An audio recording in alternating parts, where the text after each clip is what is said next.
ಆತ್ಮೀಯ ವಿದ್ಯಾರ್ಥಿಗಳೇ, ಎಲ್ಲರಿಗೂ ಇವತ್ತಿನ CET ಕ್ಲಾಸ್ಗೆ ಸ್ವಾಗತ. Today we are going to discuss about one of the important topics from second PUC syllabus, that is chemical kinetics. Chemical kinetics ಬಗ್ಗೆ ನೀವು already you have the detailed idea about chemical kinetics. ಈ chemical kinetics ಅಂದ್ರೆ ಏನು, ಅದರಲ್ಲಿ ಯಾವ concept ಗಳನ್ನ study ಮಾಡಬೇಕು, CET point of view ಇಂದ ಇದು ಯಾಕೆ ಇಂಪಾರ್ಟೆಂಟ್, ಎಷ್ಟು ಕ್ವಶನ್ಸ್ ಬರ್ತದೆ ಅನ್ನೋದನ್ನ ಈ ಕ್ಲಾಸ್ ಅಲ್ಲಿ ನಾವು ಇವತ್ತು ಡಿಸ್ಕಸ್ ಮಾಡೋಣ. ಕೆಮಿಕಲ್ ಕೈನೆಟಿಕ್ಸ್ ನಿಮ್ಗೆ ಕಾಂಪಿಟೇಟಿವ್ ಎಕ್ಸಾಮ್ಸ್ ಅಲ್ಲಿ CET ಮತ್ತೆ ನೀಟ್ ಅಲ್ಲಿ one of the important topic. ಇದರಿಂದ ಮಿನಿಮಮ್ 2 ಕ್ವಶನ್ಸ್ ಅನ್ನ ನಾವು ಎಕ್ಸ್ಪೆಕ್ಟ್ ಮಾಡಬಹುದು CET as well as in NEET. Okay, so chemical kinetics ತುಂಬಾ ಇಂಟ್ರೆಸ್ಟಿಂಗ್ ಆಗಿರುವಂತಹ ಹಾಗೂ ಸುಲಭವಾಗಿ ಅರ್ಥ ಮಾಡಿಕೊಳ್ಳುವಂತಹ ಒಂದು ಟಾಪಿಕ್ ಆಗಿದೆ. ಈ ಕೆಮಿಕಲ್ ಕೈನೆಟಿಕ್ಸ್ ಅಪ್ಲಿಕೇಶನ್ ಏನು, ನಿಮ್ಗೆ ಕೆಮಿಕಲ್ ಕೈನೆಟಿಕ್ ಅನ್ನ ಸ್ಟಡಿ ಮಾಡೋದ್ರಿಂದ ವಾಟ್ ಈಸ್ ದ ಅಪ್ಲಿಕೇಶನ್, ನಮ್ಮ ದಿನನಿತ್ಯದ ಜೀವನದಲ್ಲಿ ಏನು ಉಪಯೋಗ ಇದರಿಂದ, ಅದನ್ನು ಸಹ ನಾವು ತಿಳ್ಕೊಳ್ಬೇಕಾಗ್ತದೆ. ದಿನನಿತ್ಯದ ಜೀವನದಲ್ಲಿ ಕೆಮಿಕಲ್ ಕೈನೆಟಿಕ್ಸ್ ಅಂದ್ರೆ ಏನು ಅಂತ ತಿಳ್ಕೊಂಡ್ರೆ ನಮ್ಗೆ ಅದರ ಉಪಯೋಗ ತಿಳಿಯುತ್ತದೆ. What is chemical kinetics? Chemical kinetics is nothing but it is the study of speed of chemical reactions. ಎಲ್ಲಾ ರಿಯಾಕ್ಷನ್ಸ್ ಗಳು ಕೂಡ ಒಂದೇ ರೀತಿಯಲ್ಲಿ ಇರೋದಿಲ್ಲ, ಅವುಗಳ ಸ್ಪೀಡ್ ಚೇಂಜಸ್ ಇರ್ತವೆ. ಆ ಸ್ಪೀಡ್ ಅನ್ನ ಸ್ಟಡಿ ಮಾಡೋದನ್ನ the branch of chemistry which deals with the study of speeds of chemical reaction. ಒಂದು ಕೆಮಿಕಲ್ ರಿಯಾಕ್ಷನ್ ಎಷ್ಟು ಟೈಮ್ ತಗೊಳ್ತಾ ಇದೆ, ರಿಯಾಕ್ಷನ್ ಕಂಪ್ಲೀಟ್ ಆಗ್ಲಿಕ್ಕೆ ಎಷ್ಟು ಟೈಮ್ ಅನ್ನ ತಗೊಳ್ತದೆ, ಅದನ್ನ ಸ್ಟಡಿ ಮಾಡೋದು ಕೆಮಿಕಲ್ ಕೈನೆಟಿಕ್ಸ್. ಆ ಬ್ರಾಂಚ್ ಅನ್ನ ನಾವು ಕೆಮಿಕಲ್ ಕೈನೆಟಿಕ್ಸ್ ಅಂತ ಕರಿತೇವೆ. ಸೊ ಕೈನೆಟಿಕ್ಸ್ ಮೀನ್ಸ್ ಮೂವ್ಮೆಂಟ್ ಅಂತ ಅರ್ಥ. ಸೊ ಸ್ಪೀಡ್, ಎಷ್ಟು ಸ್ಪೀಡ್ ಅಲ್ಲಿ ಒಂದು ರಿಯಾಕ್ಷನ್ ಆಗ್ತಾ ಇದೆ ಅನ್ನೋದನ್ನ ಸ್ಟಡಿ ಮಾಡುವಂತಹ ಒಂದು ಬ್ರಾಂಚ್ ಕೆಮಿಸ್ಟ್ರಿಯಲ್ಲಿ, ಅದನ್ನ ಕೆಮಿಕಲ್ ಕೈನೆಟಿಕ್ಸ್ ಅಂತ ಕರಿತೇವೆ. ಈ ಕೆಮಿಕಲ್ ಕೈನೆಟಿಕ್ಸ್ ಅಲ್ಲಿ ನಿಮ್ಮ ಸಿಲೆಬಸ್ ಅಲ್ಲಿ ನಾವು ಏನೇನು ಸ್ಟಡಿ ಮಾಡಬೇಕು, ಹೈಲೈಟ್ಸ್ ಏನು, ನಮ್ಮ ಕೆಮಿಕಲ್ ಕೈನೆಟಿಕ್ಸ್ ಯೂನಿಟಿನ ಹೈಲೈಟ್ಸ್ ಏನು ಅಂತ ನೋಡೋದಾದ್ರೆ, ರೇಟ್ ಆಫ್ ಎ ರಿಯಾಕ್ಷನ್ ಅಥವಾ ರೇಟ್ ಅಂದ್ರೆ speed of a reaction, factors affecting the rate of a reaction, order of a reaction, molecularity of a reaction, integrated rate equations, half-life, then effect of temperature on the rate, effect of catalyst, and collision theory. These are the topics to be studied, or you should be familiar in the topic, in this topic. Okay, then let us see what is rate. Rate andre enu, now speed anta illi ನೀವು aeroplane ಅನ್ನ ನೋಡಬಹುದು. Aeroplane ನ speed ಅನ್ನು ಯಾವ ರೀತಿ ಅಳಿತೇವೆ, ಅಥವಾ vehicle speed ಅನ್ನು ಯಾವ ರೀತಿ ನಾವು ಮೆಜರ್ ಮಾಡ್ತೇವೆ? Distance travelled by time. ಅಂದ್ರೆ ಒಂದು ವೆಹಿಕಲ್ ಪರ್ಟಿಕ್ಯುಲರ್ ಟೈಮ್ ಅಲ್ಲಿ 1 ಅವರ್ ಅಲ್ಲೋ 1 ಮಿನಿಟ್ ಅಲ್ಲೋ 1 ಸೆಕೆಂಡ್ ಅಲ್ಲೋ ಎಷ್ಟು ಡಿಸ್ಟೆನ್ಸ್ ಅನ್ನ ಟ್ರಾವೆಲ್ ಮಾಡಿದೆ ಡಿವೈಡೆಡ್ ಬೈ ಟೈಮ್ ಟೇಕನ್, ಅದು ಅದರ ಸ್ಪೀಡ್ ಅಥವಾ ರೇಟ್ ಆಗಿರ್ತದೆ. ಹಾಗಾದ್ರೆ ಕೆಮಿಕಲ್ ರಿಯಾಕ್ಷನ್ಸ್ ಅಲ್ಲಿ ಏನು? In chemical reactions the reactions may be of different speed, ಬೇರೆ ಬೇರೆ ಸ್ಪೀಡ್ ಅಲ್ಲಿ ಕೆಮಿಕಲ್ ರಿಯಾಕ್ಷನ್ಸ್ ಆಗ್ಬೋದು. ಸೊ ಅದರ ಆಧಾರದ ಮೇಲೆ ರೇಟ್, ಒಂದು ಕೆಮಿಕಲ್ ರಿಯಾಕ್ಷನಿನ ಸ್ಪೀಡ್ ಅಥವಾ ವೇಗದ ಆಧಾರದ ಮೇಲೆ ನಾವು ರಿಯಾಕ್ಷನ್ಸ್ ಗಳನ್ನ 3 ರೀತಿಯ ರಿಯಾಕ್ಷನ್ಸ್ ಗಳಾಗಿ ವಿಂಗಡಿಸಬಹುದು. ವೆರಿ ಫಾಸ್ಟ್ ರಿಯಾಕ್ಷನ್, ತುಂಬಾ ಫಾಸ್ಟ್ ಆಗಿ ಆಗುವಂತದ್ದು, ಅಂದ್ರೆ ತಕ್ಷಣ ಇನ್ಸ್ಟಂಟೇನಿಯಸ್ ಆಗಿ ಆಗುವಂತಹ ರಿಯಾಕ್ಷನ್ಸ್ ಗಳು. ಮಾಡರೇಟ್ ರಿಯಾಕ್ಷನ್ಸ್ ಅಂದ್ರೆ ಸ್ವಲ್ಪ ಟೈಮ್ ತಗೊಂಡು ಆಗುವಂತಹ ರಿಯಾಕ್ಷನ್ಸ್ ಗಳು. ವೆರಿ ಸ್ಲೋ ರಿಯಾಕ್ಷನ್, ತುಂಬಾ ಸ್ಲೋ ಆಗಿ ಆಗುವಂತಹ ರಿಯಾಕ್ಷನ್. ಎಕ್ಸಾಂಪಲ್ ಅನ್ನ ನೋಡೋದಾದ್ರೆ, very fast reaction combustion of butane. ನಾವು LPG ಅಲ್ಲಿ ನಿಮ್ಮ ಮನೆಗಳಲ್ಲಿ ಸ್ಟೋವ್ ಅನ್ನ ಹೊತ್ತಿದ ತಕ್ಷಣ ಅದು ಉರಿತದೆ, ಅದು ತಕ್ಷಣ ಆಗುವಂತಹ reaction, very fast reaction. Very slow reaction ಗೆ ಇನ್ನೊಂದು ಎಕ್ಸಾಂಪಲ್ ರಸ್ಟಿಂಗ್ ಆಫ್ ಐರನ್. ಕಬ್ಬಿಣ ತುಕ್ಕು ಹಿಡಿಯುವಂತದ್ದು, ಅದು it may takes months together or years together. So that is very slow reaction. ಇದು ಕೂಡ ಒಂದು ಕೆಮಿಕಲ್ ರಿಯಾಕ್ಷನ್ ಅಲ್ವಾ? ಹಾಗೆ ಮಾಡರೇಟ್ ರಿಯಾಕ್ಷನ್ ಅಂದ್ರೆ ಇವುಗಳ ನಡುವೆ ಸ್ವಲ್ಪ ಟೈಮ್ ಅನ್ನ ತಗೊಂಡು ಆಗುವಂತಹ ರಿಯಾಕ್ಷನ್ಸ್ಗಳು. ಸೊ ಸ್ಪೀಡಿನ ಆಧಾರದ ಮೇಲೆ 3 ರೀತಿಯ ಕೆಮಿಕಲ್ ರಿಯಾಕ್ಷನ್ಸ್ ಗಳನ್ನ ನಾವು ನೋಡ್ಬೋದು. Next, what is changing in a chemical reaction? Chemical reaction ಅಲ್ಲಿ ಯಾವುದು ಚೇಂಜ್ ಆಗುತ್ತೆ? ಆಕ್ಚುಲಿ ಕೆಮಿಕಲ್ ರಿಯಾಕ್ಷನ್ ಅಂದ್ರೆ ಏನು? ರಿಯಾಕ್ಟೆಂಟ್ಸ್ ಇರೋದು ಪ್ರಾಡಕ್ಟ್ ಆಗಿ ಕನ್ವರ್ಟ್ ಆಗುತ್ತೆ. ಒಂದು ಸಬ್ಸ್ಟೆನ್ಸ್ ಇರೋದು by changing into product, that is chemical reaction. ಹಾಗಾಗಿ as the time progresses reactant concentration decrease ಆಗ್ತದೆ, ಪ್ರಾಡಕ್ಟ್ ಕಾನ್ಸಂಟ್ರೇಷನ್ ಜಾಸ್ತಿ ಆಗ್ತಾ ಹೋಗ್ತದೆ. ಹಾಗಾಗಿ ನೀವು ವೆಹಿಕಲ್ ಅಲ್ಲಿ ಚೇಂಜ್ ಆಗೋದೇನು, ಅದರ ಪೊಸಿಷನ್ ಚೇಂಜ್ ಆಗುತ್ತೆ. ಸೊ ಚೇಂಜ್ ಇನ್ ಪೊಸಿಷನ್ ಅಥವಾ ಡಿಸ್ಟೆನ್ಸ್ ಟ್ರಾವೆಲ್ಡ್ ಬೈ ಟೈಮ್ ಅನ್ನ ಮಾಡಿದ್ರೆ ನಮಗೆ ರೇಟ್ ಅಥವಾ ಸ್ಪೀಡ್ ಸಿಗ್ತದೆ ವೆಹಿಕಲ್ ಕೇಸಲ್ಲಿ. ಬಟ್ ಕೆಮಿಕಲ್ ರಿಯಾಕ್ಷನ್ಸ್ ಅಲ್ಲಿ ಸ್ಪೀಡ್ ಅನ್ನ ಯಾವ ರೀತಿ ಕ್ಯಾಲ್ಕುಲೇಟ್ ಮಾಡಬೇಕು? ಇಲ್ಲಿ ಯಾವುದು changing parameter? Changing parameter is concentration, either reactant concentration or product concentration. Reactant concentration ಅನ್ನ ತಗೊಂಡ್ರೆ ಟೈಮ್ ಪ್ರೋಗ್ರೆಸ್ ಆದ ಹಾಗೆ ರಿಯಾಕ್ಟೆಂಟ್ ಕಾನ್ಸಂಟ್ರೇಷನ್ ಕಡಿಮೆ ಆಗ್ತಾ ಬರ್ತದೆ. ಅದೇ ಪ್ರಾಡಕ್ಟ್ ಉತ್ಪನ್ನದ ಕಾನ್ಸಂಟ್ರೇಷನ್ ಅನ್ನ ನಾವು ತಗೊಂಡ್ರೆ ಅದು ಟೈಮ್ ಆಗ್ತಾ ಹೋದಾಗೆ ಪ್ರಾಡಕ್ಟಿನ ಕಾನ್ಸಂಟ್ರೇಷನ್ ಜಾಸ್ತಿ ಆಗ್ತಾ ಹೋಗ್ತದೆ. ಸೊ ಈ ಚೇಂಜ್ ಇನ್ ಕಾನ್ಸಂಟ್ರೇಷನ್ ಅನ್ನ ಟೈಮ್ ಒಟ್ಟಿಗೆ ನಾವು ರಿಲೇಟ್ ಮಾಡಿದ್ರೆ ಅಥವಾ change in concentration in a particular time interval, ಅದು ನಮಗೆ ರೇಟ್, ಕೆಮಿಕಲ್ ರಿಯಾಕ್ಷನ್ ರೇಟ್ ಅಥವಾ ಸ್ಪೀಡ್ ಅನ್ನ ಕೊಡ್ತದೆ. ಸೊ ಕೆಮಿಕಲ್ ರಿಯಾಕ್ಷನ್ ರೇಟ್ ಅನ್ನ ನಾವು change in concentration of a reactant or product with time ಅಂತ ಹೇಳ್ಬೋದು. The rate of a chemical reaction is change in the concentration of the reactant or product with time is nothing but the rate of a reaction. ಈ ರೀತಿ ನಾವು reaction rate ಅನ್ನ study ಮಾಡ್ತೇವೆ.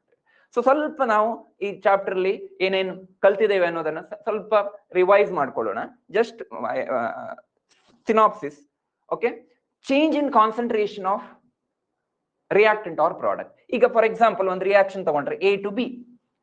A to B ಅನ್ನೋದು ಒಂದು reaction ಆಗ್ತಾ ಇದೆ. ಇಲ್ಲಿ ಎ ಅನ್ನೋದು ರಿಯಾಕ್ಟೆಂಟ್, ಬಿ ಅನ್ನೋದು product. As a time progresses concentration of A decreases, concentration of B increase ಆಗ್ತದೆ.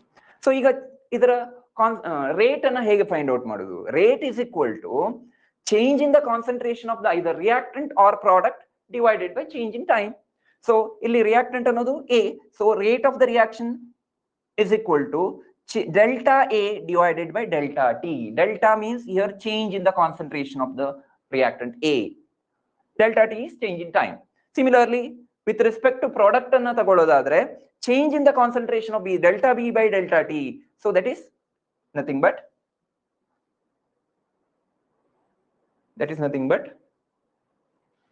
the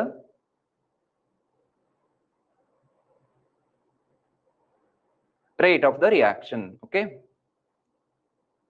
that is nothing but the rate of the reaction. Now here ಈ reactant concentration ತಗೊಳ್ಳುವಾಗ ನಾವು minus sign ಅನ್ನ ತಗೊಂಡಿದ್ದೇವೆ. Minus sine ಅನ್ನೋದು ಯಾಕೆ ತಗೊಳ್ತೇವೆ ಅಂದ್ರೆ because as the time passes or the concentration decrease ಆಗೋದ್ರಿಂದ ಅಲ್ಲಿ change in the concentration is minus. So ಆದ್ರೆ ರೇಟ್ ಈಸ್ ಆಲ್ವೇಸ್ ಪಾಸಿಟಿವ್, ಅದಕ್ಕೋಸ್ಕರ ಇಲ್ಲಿ ಮೈನಸ್ ಸೈನ್ ಅನ್ನ ತಗೊಳ್ಳೋದು. ನೆಕ್ಸ್ಟ್ ಈಗ ಗ್ರಾಫಿಕಲ್ ರೆಪ್ರೆಸೆಂಟೇಷನ್ ಮಾಡೋದಾದ್ರೆ change in the concentration of the reactant as concentration, ಇದು ಟೈಮ್ ಗ್ರಾಫ್ ಹಾಕಿದ್ರೆ concentration of the reactant decrease ಆಗ್ತದೆ, concentration of the product increase ಆಗ್ತಾ ಹೋಗ್ತದೆ ಟೈಮ್ ಆದ ಹಾಗೆ. ಸೊ ನೆಕ್ಸ್ಟ್ ಈಗ ರಿಯಾಕ್ಷನ್ ರೇಟ್ ಅಲ್ಲಿ ಎರಡು ರೀತಿಯ ರೇಟ್ ಅನ್ನ ನೀವು ಆಲ್ರೆಡಿ ಸ್ಟಡಿ ಮಾಡಿದಿರಿ, ಅವರೇಜ್ ರೇಟ್ ಮತ್ತೆ ಇನ್ಸ್ಟಂಟೇನಿಯಸ್ ರೇಟ್. ಅವರೇಜ್ ರೇಟ್ ಅಂದ್ರೆ ಒಂದು ಪರ್ಟಿಕ್ಯುಲರ್ ಟೈಮ್ ಅಲ್ಲಿ ಅಲ್ಲಿ ಕಾನ್ಸಂಟ್ರೇಷನ್ ಅಲ್ಲಿ ಏನು ವ್ಯತ್ಯಾಸ ಆಗಿದೆ ಅದನ್ನ ನಾವು ಅವರೇಜ್ ರೇಟ್ ಅಂತ ಕರಿತೀವಿ. ಇನ್ಸ್ಟಂಟೇನಿಯಸ್ ರೇಟ್ ಅಂದ್ರೆ that very small time interval ಅಲ್ಲಿ ಆಗಿರುವಂತಹ ಕೆಮಿಕಲ್ ಬದಲಾವಣೆ ಅಂದ್ರೆ ಕಾನ್ಸಂಟ್ರೇಷನ್ ನ ಚೇಂಜ್ ಅನ್ನ ಟೈಮ್ ಒಟ್ಟಿಗೆ ನಾವು ರಿಲೇಟ್ ಮಾಡಿದ್ರೆ we can get instantaneous rate. So ಅದನ್ನ ಗ್ರಾಫಿಕಲ್ ಮೆಥಡ್ ಅಲ್ಲಿ ನಾವು ಮಾಡ್ತೇವೆ. ಅಂದ್ರೆ ಕಾನ್ಸಂಟ್ರೇಷನ್ ವರ್ಸಸ್ ಟೈಮ್ ಗ್ರಾಫ್ ಹಾಕಿ ಅದರ ಟ್ಯಾಂಜೆಂಟ್ ಅನ್ನ find out ಮಾಡಿದ್ರೆ that is nothing but instantaneous rate. The slope of the tangent will be the instantaneous rate. Okay, next ಈಗ rate of a reaction can be expressed in terms of the stoichiometric coefficient. Stoichiometric coefficient ಇದ್ದಾಗ reactant ಮತ್ತೆ product ಗೆ ಆವಾಗ rate of disappearance of the reactants divided by stoichiometric coefficients ಅನ್ನ ಮಾಡ್ತೇವೆ. ಅದೇ ರೀತಿ product ಗೆ ಸಹ ಇಲ್ಲಿ ನೋಡಿ MA plus NB gives OC plus PD ಅಂತ ಇದೆ. ಇಲ್ಲಿ A ಮತ್ತೆ B ಅನ್ನೋದು ರಿಯಾಕ್ಟೆಂಟ್, C ಮತ್ತೆ D ಅನ್ನೋದು ಪ್ರಾಡಕ್ಟ್ಸ್. MNOP ಅನ್ನೋದೇನು? They are the stoichiometric coefficients. So ಈ ತರ ಇದ್ದಾಗ rate of the reaction is equal to the concentration of change in concentration of the A divided by time into 1 by M. Minus is it is for reactant.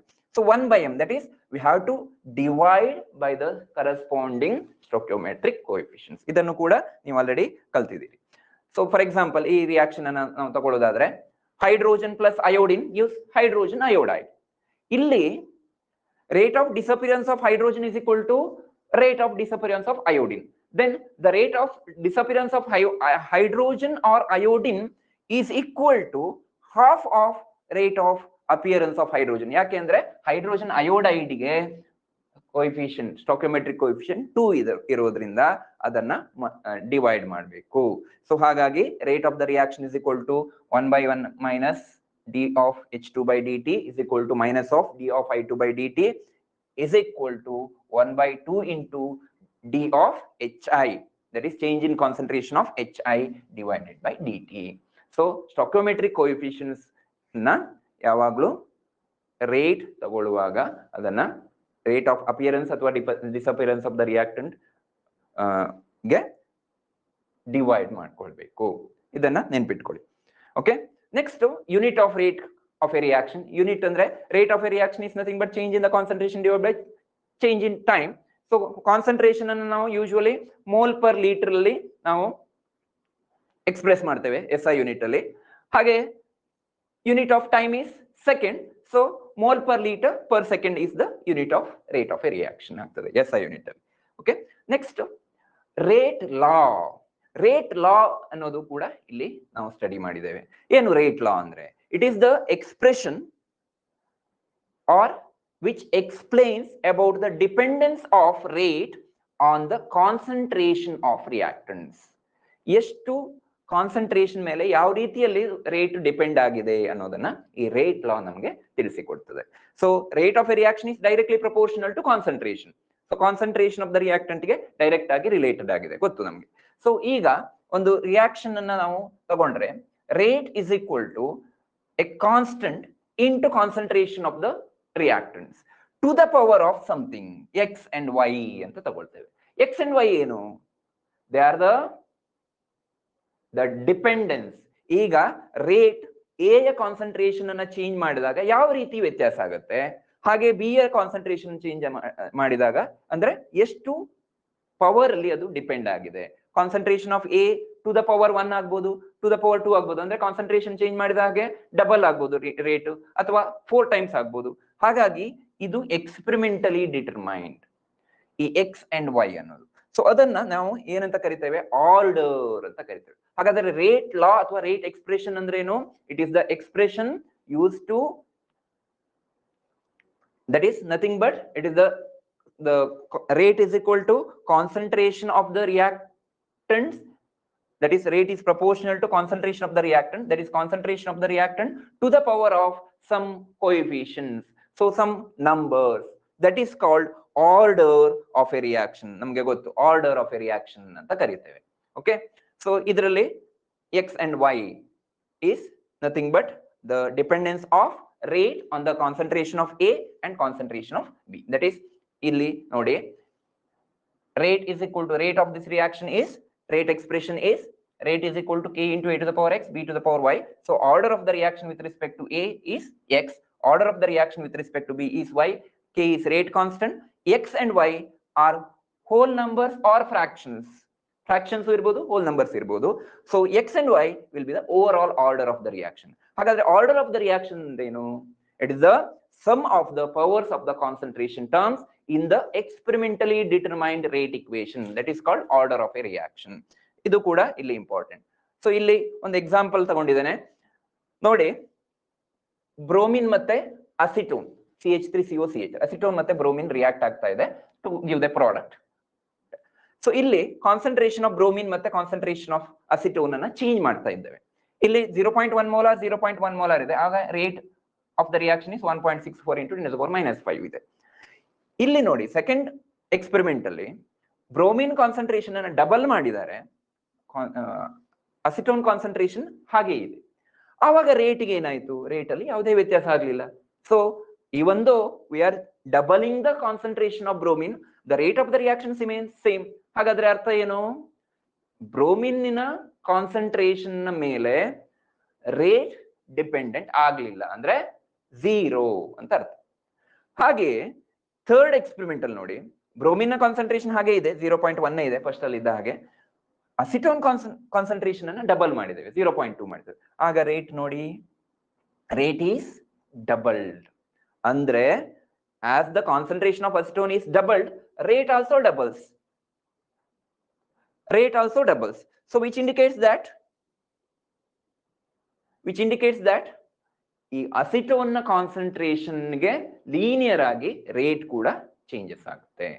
Okay, ಅಂದ್ರೆ concentration of acetone to the power 1 rate expression ಅಲ್ಲಿ, concentration of Br2 to the power 0. ಯಾಕೆ? change in the concentration of Br does not affect the rate of the reaction. Change ಆಗ್ತಾ ಇಲ್ಲ. So ಅದು 0. Okay, next molecularity. ಇದನ್ನು ಸಹ ಓದಿದ್ದೀರಿ ನೀವು. Molecularity is nothing but number of reacting species in an elementary reaction. ಒಂದು reaction ಆಗ್ಬೇಕು ಅಂದ್ರೆ collision ಆಗ್ಬೇಕಲ್ಲಿ, ಘರ್ಷಣೆ ಆಗ್ಬೇಕು, ರಿಯಾಕ್ಟೆಂಟ್ ಮಾಲಿಕ್ಯೂಲ್ಸ್ ಗಳ ನಡುವೆ ಘರ್ಷಣೆ ಆಗ್ಬೇಕು. ಆ ಘರ್ಷಣೆ ಆಗುವಾಗ ಎಷ್ಟು ರಿಯಾಕ್ಟೆಂಟ್ ಮಾಲಿಕ್ಯೂಲ್ಸ್ ಅಥವಾ ಸ್ಪೀಶೀಸ್ ಇನ್ವಾಲ್ವ್ ಆಗಿದೆ ಅಲ್ಲಿ, ಅದನ್ನ ನಾವು ಮಾಲಿಕ್ಯುಲಾರಿಟಿ ಅಂತ ಕರಿತೇವೆ. ಅಂದ್ರೆ number of reacting species such as molecules, atoms or ions of an elementary reaction. Elementary reaction ಅಂದ್ರೆ single step ಅಲ್ಲಿ ಆಗುವಂತ reaction which collide with each other to bring about a chemical reaction, that is to form the products. That is called molecularity of the reaction. Molecularity ಯಾವಾಗಲೂ whole number ಇರಬೇಕು, 0 ಇರಬಾರ್ದು, fraction ಇರಬಾರ್ದು. Next integrated rate equation ಅನ್ನ ನೋಡಿದಿರಿ. First order ಮತ್ತೆ 0 order ಗೆ integrated rate equation ಅನ್ನ derivation ಅನ್ನು ನೀವು ಕಲ್ತಿದ್ದೀರಿ. So integrated rate equation for 0 order, k is equal to r naught minus r divided by t, and first order k is equal to 2.303 by t log of r naught by r. Next, half life. Half life means it is the 1/2 initial concentration ಅದರ ಅರ್ಧದಷ್ಟು ಆಗ್ಲಿಕ್ಕೆ ಬೇಕಾಗುವಂತ time, ಅದನ್ನ half life ಅಂತ ಕರಿತೇವೆ. Half life expression for 0 order ಮತ್ತೆ first order reaction ಇಲ್ಲಿ ಕೊಟ್ಟಿದೆ. ಸೊ ನೀವು ಡಿರೈವೇಶನ್ ಸಹ ಮಾಡಿದಿರಿ. T half is equal to r naught by 2k, and for first order reaction T half is equal to 0.693 divided k. So ಇಲ್ಲಿ ಈ concentration ಮತ್ತು half life ಇರುವಂತ ರಿಲೇಷನ್ ಗೊತ್ತಿರಬೇಕು. 0 ಆರ್ಡರ್ ಅಲ್ಲಿ, ಫಸ್ಟ್ ಆರ್ಡರ್ ಅಲ್ಲಿ, ಸೆಕೆಂಡ್ ಆರ್ಡರ್ ಅಲ್ಲಿ, ಯಾವುದೇ nth order ಇಲ್ಲಿ. ಸೊ ಇದನ್ನ ನಾವು ತಿಳ್ಕೊಳ್ಬೇಕು. ಇದು ಸಿಇಟಿ ಅಲ್ಲಿ ನಿಮ್ಗೆ ಇಂಪಾರ್ಟೆಂಟ್. ಅದರ ಬಗ್ಗೆ ಮುಂದೆ ಕ್ವೆಶ್ಚನ್ ಬಂದಾಗ ನಾನು ಹೇಗೆ ಅದನ್ನ ರಿಲೇಟ್ ಮಾಡಬಹುದು, ಆರ್ಡರಿಗೂ ಮತ್ತು ಹಾಫ್ ಲೈಫ್ಗೂ ಯಾವ ರೀತಿ ರಿಲೇಷನ್, ಸಾರಿ ಕಾನ್ಸಂಟ್ರೇಷನ್ಗೂ ಹಾಫ್ ಲೈಫ್ಗೂ ಯಾವ ರೀತಿ ರಿಲೇಷನ್, 0 ಆರ್ಡರ್ ಅಲ್ಲಿ ಆದ್ರೆ ಫಸ್ಟ್ ಆರ್ಡರ್, ಎಲ್ಲ ಆರ್ಡರಿಗೂ ಅದರ ರಿಲೇಷನ್ ಸೇಮ್. ಓಕೆ, ಅದು ಹೇಗೆ ಪ್ರಪೋರ್ಷನಲ್ ಆಗಿದೆ ಅನ್ನೋದನ್ನ ನೆಕ್ಸ್ಟ್ ನೋಡೋಣ. Next, effect of temperature. ಈ ರೇಟ್ ಅನ್ನೋದು ಬೇರೆ ಬೇರೆ ಫ್ಯಾಕ್ಟರ್ಸ್ ಮೇಲೆ ಡಿಪೆಂಡ್ ಆಗಿದೆ. ಕಾನ್ಸಂಟ್ರೇಷನ್ ಅನ್ನೋದು ಫಸ್ಟ್ ಫ್ಯಾಕ್ಟರ್, ಅದನ್ನ ನಾವು ರೇಟ್ ಎಕ್ಸ್ಪ್ರೆಷನ್ ಅಲ್ಲಿ ನೋಡ್ತೇವೆ ಯಾವ ರೀತಿ ಎಫೆಕ್ಟ್ ಕಾನ್ಸಂಟ್ರೇಷನ್ ಎಫೆಕ್ಟ್ ಮಾಡ್ತದೆ. ನೆಕ್ಸ್ಟ್, ಟೆಂಪರೇಚರ್ ಅನ್ನೋದು ಇನ್ನೊಂದು ಫ್ಯಾಕ್ಟರ್. ಸೊ ನೀವು ನೋಡಿರ್ಬೋದು, ನಾವು ಫುಡ್ ಕುಕ್ ಮಾಡುವಾಗ ಹೀಟ್ ಮಾಡಿದ್ದೇವೆ. ಯಾಕೆ? ಆ ರಿಯಾಕ್ಷನ್ ನಾವು ಹೀಟ್ ಮಾಡಿದಾಗ, ಟೆಂಪರೇಚರ್ ಜಾಸ್ತಿ ಮಾಡಿದಾಗ ಫಾಸ್ಟ್ ಆಗಿ ಆಗ್ತದೆ, ಅದಕ್ಕೋಸ್ಕರ ನಾವು ಹೀಟ್ ಮಾಡುವಂಥದ್ದು. ಕೆಲವೊಮ್ಮೆ ನಿಮ್ಗೆ ಆಹಾರ ಬೇಗ ಹಾಳಾಗ್ತದೆ. ಯಾವಾಗ? ಸಮ್ಮರ್ ಟೈಮ್ ಅಲ್ಲಿ ಏನಾಗುದು, ಸ್ಪಾಯ್ಲೇಜ್ ಆಫ್ ಫುಡ್ ಆಗ್ತಾ ಇದೆ, ಅದು ಕೂಡ ಒಂದು ಕೆಮಿಕಲ್ ರಿಯಾಕ್ಷನ್. ಸಮ್ಮರ್ ಟೈಮ್ ಅಲ್ಲಿ ನಿಮಗೆ ಫಾಸ್ಟ್ ಆಗಿ ಆಗುತ್ತೆ. ಯಾಕೆ? Because temperature is more. Temperature ಜಾಸ್ತಿ ಆದಾಗ ಆ ರಿಯಾಕ್ಷನ್ ಅಲ್ಲಿ ಫಾಸ್ಟ್ ಆಗಿ ಆಗುವಂತದ್ದು. ಅದಕ್ಕೋಸ್ಕರ ಟೆಂಪರೇಚರ್ ಕೂಡ one of the important factor ಅಂತ ನೋಡ್ಬೋದು. ಸೊ ಆ ಟೆಂಪರೇಚರ್ ಫ್ಯಾಕ್ಟರ್, ಟೆಂಪರೇಚರ್ ಯಾವ ರೀತಿ ಒಂದು ರಿಯಾಕ್ಷನ್ ರೇಟ್ ಅನ್ನ ಪರಿಣಾಮ ಮಾಡುತ್ತೆ ಅನ್ನೋದನ್ನ ಅರೇನಿಯಸ್ ಇಕ್ವೇಶನ್ ಅಲ್ಲಿ ನೀವು ತಿಳ್ಕೊಳ್ಬಹುದು. Arrhenius equation k is equal to a into e to the power minus ea by rt. k ಅಂದ್ರೆ ರೇಟ್ ಕಾನ್ಸ್ಟೆಂಟ್ ಗೊತ್ತು ನಮ್ಗೆ, a is frequency factor, ea is activation energy, r is gas constant, ಮತ್ತೆ t is absolute temperature. ಇಲ್ಲಿ activation energy is nothing but the minimum energy required to cause reaction. ಅಂದ್ರೆ reactant molecules ಗೆ product ಆಗಿ convert ಆಗ್ಲಿಕ್ಕೆ ಒಂದು barrier, energy barrier ಇದೆ. ಆ barrier ಅನ್ನ ಕ್ರಾಸ್ ಮಾಡಬೇಕು. ಸೊ ಆ energy, this energy, that is nothing but activation energy. Okay, next, Arrhenius equation ಅನ್ನು ಬೇರೆ ಬೇರೆ ಫಾರ್ಮ್ ಅಲ್ಲಿ ನಾವು ನೋಡಬಹುದು. ಇದು one of the familiar form, ನಿಮ್ಗೆ ಗೊತ್ತು. ಲಾಗ್ ಫಾರ್ಮ್ ಅಲ್ಲಿ ಎರಡು ಬೇರೆ ಬೇರೆ ಟೆಂಪರೇಚರ್ ಅಲ್ಲಿ ಇದ್ದಾಗ ಸೊ ರೇಟ್ ಕಾನ್ಸ್ಟೆಂಟ್ಸ್ ಗಳು ಯಾವ ರೀತಿ ರಿಲೇಟ್ ಆಗ್ತವೆ ಅನ್ನೋದನ್ನ ಈ ಫಾರ್ಮ್ ಅಲ್ಲಿ ನಾವು ನೋಡ್ತೇವೆ. Log of k2 by k1 is equal to ea by 2.303 r t2 minus t1 divided by t1 t2. Okay, next, so ಇದು ಸಹ ಥ್ರೆಶೋಲ್ಡ್ ಎನರ್ಜಿ. ಇಲ್ಲಿ ಮೂರು ರೀತಿಯ ಟರ್ಮ್ಸ್ ಅನ್ನ ನೀವು ತಿಳ್ಕೊಳ್ಬೇಕು. ಒಂದು ಥ್ರೆಶೋಲ್ಡ್ ಎನರ್ಜಿ, ಒಂದು ಎವರೇಜ್ ಎನರ್ಜಿ, ಒಂದು activation energy. So average energy ಅಂದ್ರೆ ರಿಯಾಕ್ಟೆಂಟ್ ಮಾಲಿಕ್ಯೂಲ್ಸ್. ಈಗ ಇದು average energy, reactant molecules possessing ಎಷ್ಟು ರಿಯಾಕ್ಟೆಂಟ್ ಮಾಲಿಕ್ಯೂಲ್ಸ್ ಗೆ ಇರುವಂತ ಎನರ್ಜಿ. ಇ ಮೀನ್ಸ್ ಆ ಪ್ರಾಡಕ್ಟ್ ಆಗ್ಲಿಕ್ಕೆ ಎಕ್ಸ್ಟ್ರಾ ಎನರ್ಜಿ ಏನ್ ಬೇಕೋ ಅದು ಆಕ್ಟಿವೇಶನ್ ಎನರ್ಜಿ. ಥ್ರೆಶೋಲ್ಡ್ ಎನರ್ಜಿ ಅಂದ್ರೆ ರಿಯಾಕ್ಟೆಂಟ್ ಮಾಲಿಕ್ಯೂಲ್ಸ್ ಗೆ minimum energy, that is in order to form the products, ಅದು ಮಿನಿಮಮ್ ಎನರ್ಜಿಯನ್ನ ಹೊಂದಿರಬೇಕು, ಅದನ್ನ ಥ್ರೆಶೋಲ್ಡ್ ಎನರ್ಜಿ ಇಲ್ಲಿ ನೋಡಬಹುದು. E plus E R, that is the energy of the react average energy of the reactants plus activation energy is nothing but threshold energy. Next ಇದು temperature variation ಆದ ಹಾಗೆ temperature ಜಾಸ್ತಿ ಅಂದ್ರೆ T2 ಗ್ರೇಟರ್ ದನ್ T1, ಇಲ್ಲಿ ಎರಡು temperature ಅಲ್ಲಿ ನಾವು fraction of the molecules versus kinetic ಎನರ್ಜಿಯನ್ನ ಪ್ಲಾಟ್ ಮಾಡಿದ್ರೆ ಯಾಕೆ ಟೆಂಪರೇಚರ್ ಇನ್ಕ್ರೀಸ್ ಆದಾಗ ರೇಟ್ ಆಫ್ ದ ರಿಯಾಕ್ಷನ್ ಜಾಸ್ತಿ ಆಗುತ್ತೆ ಅನ್ನೋದನ್ನ ಈ ಗ್ರಾಫ್ ಅಲ್ಲಿ ನಾವು ನೋಡಬಹುದು. ಒಂದು ಆಕ್ಟಿವೇಶನ್ ಎನರ್ಜಿ ಡಿಕ್ರೀಸ್ ಆಗುತ್ತೆ, ಇನ್ನೊಂದು the fraction of the molecules having kinetic activation energy. So it doubles, almost doubles for every 10 degree rise in temperature. ಅದನ್ನ ಟೆಂಪರೇಚರ್ ಕೋಎಫಿಷಿಯಂಟ್ ಅಂತ ಕರಿತೇವೆ. ಸೊ 10 ಡಿಗ್ರಿ ಜಾಸ್ತಿ ಟೆಂಪರೇಚರ್ಗೂ 10 ಡಿಗ್ರಿ ಕಡಿಮೆ ಟೆಂಪರೇಚರ್ಗೂ ನಾವು rate of the reaction rate constant ಅನ್ನ compare ಮಾಡಿದ್ರೆ rate constant almost double ಆಗ್ತದೆ for every 10 degree. So that is called temperature coefficient. So ಅದನ್ನ ನಾವು ಗ್ರಾಫಿಕಲಿ ಇಲ್ಲಿ ನೋಡಬಹುದು ಯಾಕೆ ಅದು ಡಬಲ್ ಆಗುತ್ತೆ. Because the fraction of the molecules with activation energy E almost doubles ಯಾವಾಗ ನಾವು ಟೆಂಪರೇಚರ್ ಅನ್ನ ರೈಸ್ ಮಾಡಿದಾಗ 10 ಡಿಗ್ರಿ ರೈಸ್ ಮಾಡಿದಾಗ. Next effect of catalyst. Catalyst ಕೂಡ ಒಂದು ರಿಯಾಕ್ಷನ್ ರೇಟ್ ಅನ್ನ ಎಫೆಕ್ಟ್ ಮಾಡ್ತದೆ. ನೀವು ಕೆಲವು ರಿಯಾಕ್ಷನ್ಸ್ ಗಳನ್ನ ನೋಡಿಬಹುದು, ಕೆಟಲಿಸ್ಟ್ ಗಳನ್ನ ಯೂಸ್ ಮಾಡ್ತಾರೆ. ಕೆಟಲಿಸ್ಟ್ ಯೂಸ್ ಮಾಡುವ ಅಗತ್ಯ ಏನು? To speed up the reaction. ನಮ್ಗೆ ಇಂಡಸ್ಟ್ರಿಯಲ್ಲಿ ಬೇಗ ರಿಯಾಕ್ಷನ್ ಆಗ್ಬೇಕು ಅಂದ್ರೆ ಪ್ರಾಫಿಟ್ ಆಗ್ಬೇಕು. ನಮ್ಗೆ ಪ್ರಾಫಿಟ್ ಆಗ್ಬೇಕು ಅಂದ್ರೆ ಏನಾಗ್ಬೇಕು? ಕಡಿಮೆ ಟೈಮ್ ಅಲ್ಲಿ ಹೆಚ್ಚು ಪ್ರೊಡಕ್ಷನ್ ಆಗ್ಬೇಕು. ಅದಕ್ಕೋಸ್ಕರ ಏನ್ ಮಾಡ್ತೇವೆ? ರಿಯಾಕ್ಷನ್ ಫಾಸ್ಟ್ ಆಗಿ ಆಗ್ಬೇಕು. ರಿಯಾಕ್ಷನ್ ಫಾಸ್ಟ್ ಆಗಿ ಆಗ್ಬೇಕಂದ್ರೆ ಕೆಟಲಿಸ್ಟ್ ಅನ್ನ ಯೂಸ್ ಮಾಡ್ಬೇಕು.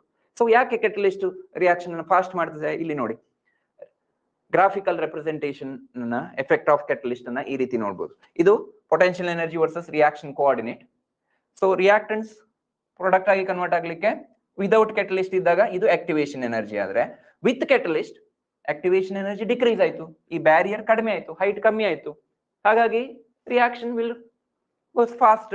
So catalyst increases the collision, decreases the activation energy, so that the number of fraction of the reactant molecules with activation energy, that is possessing activation energy, increases.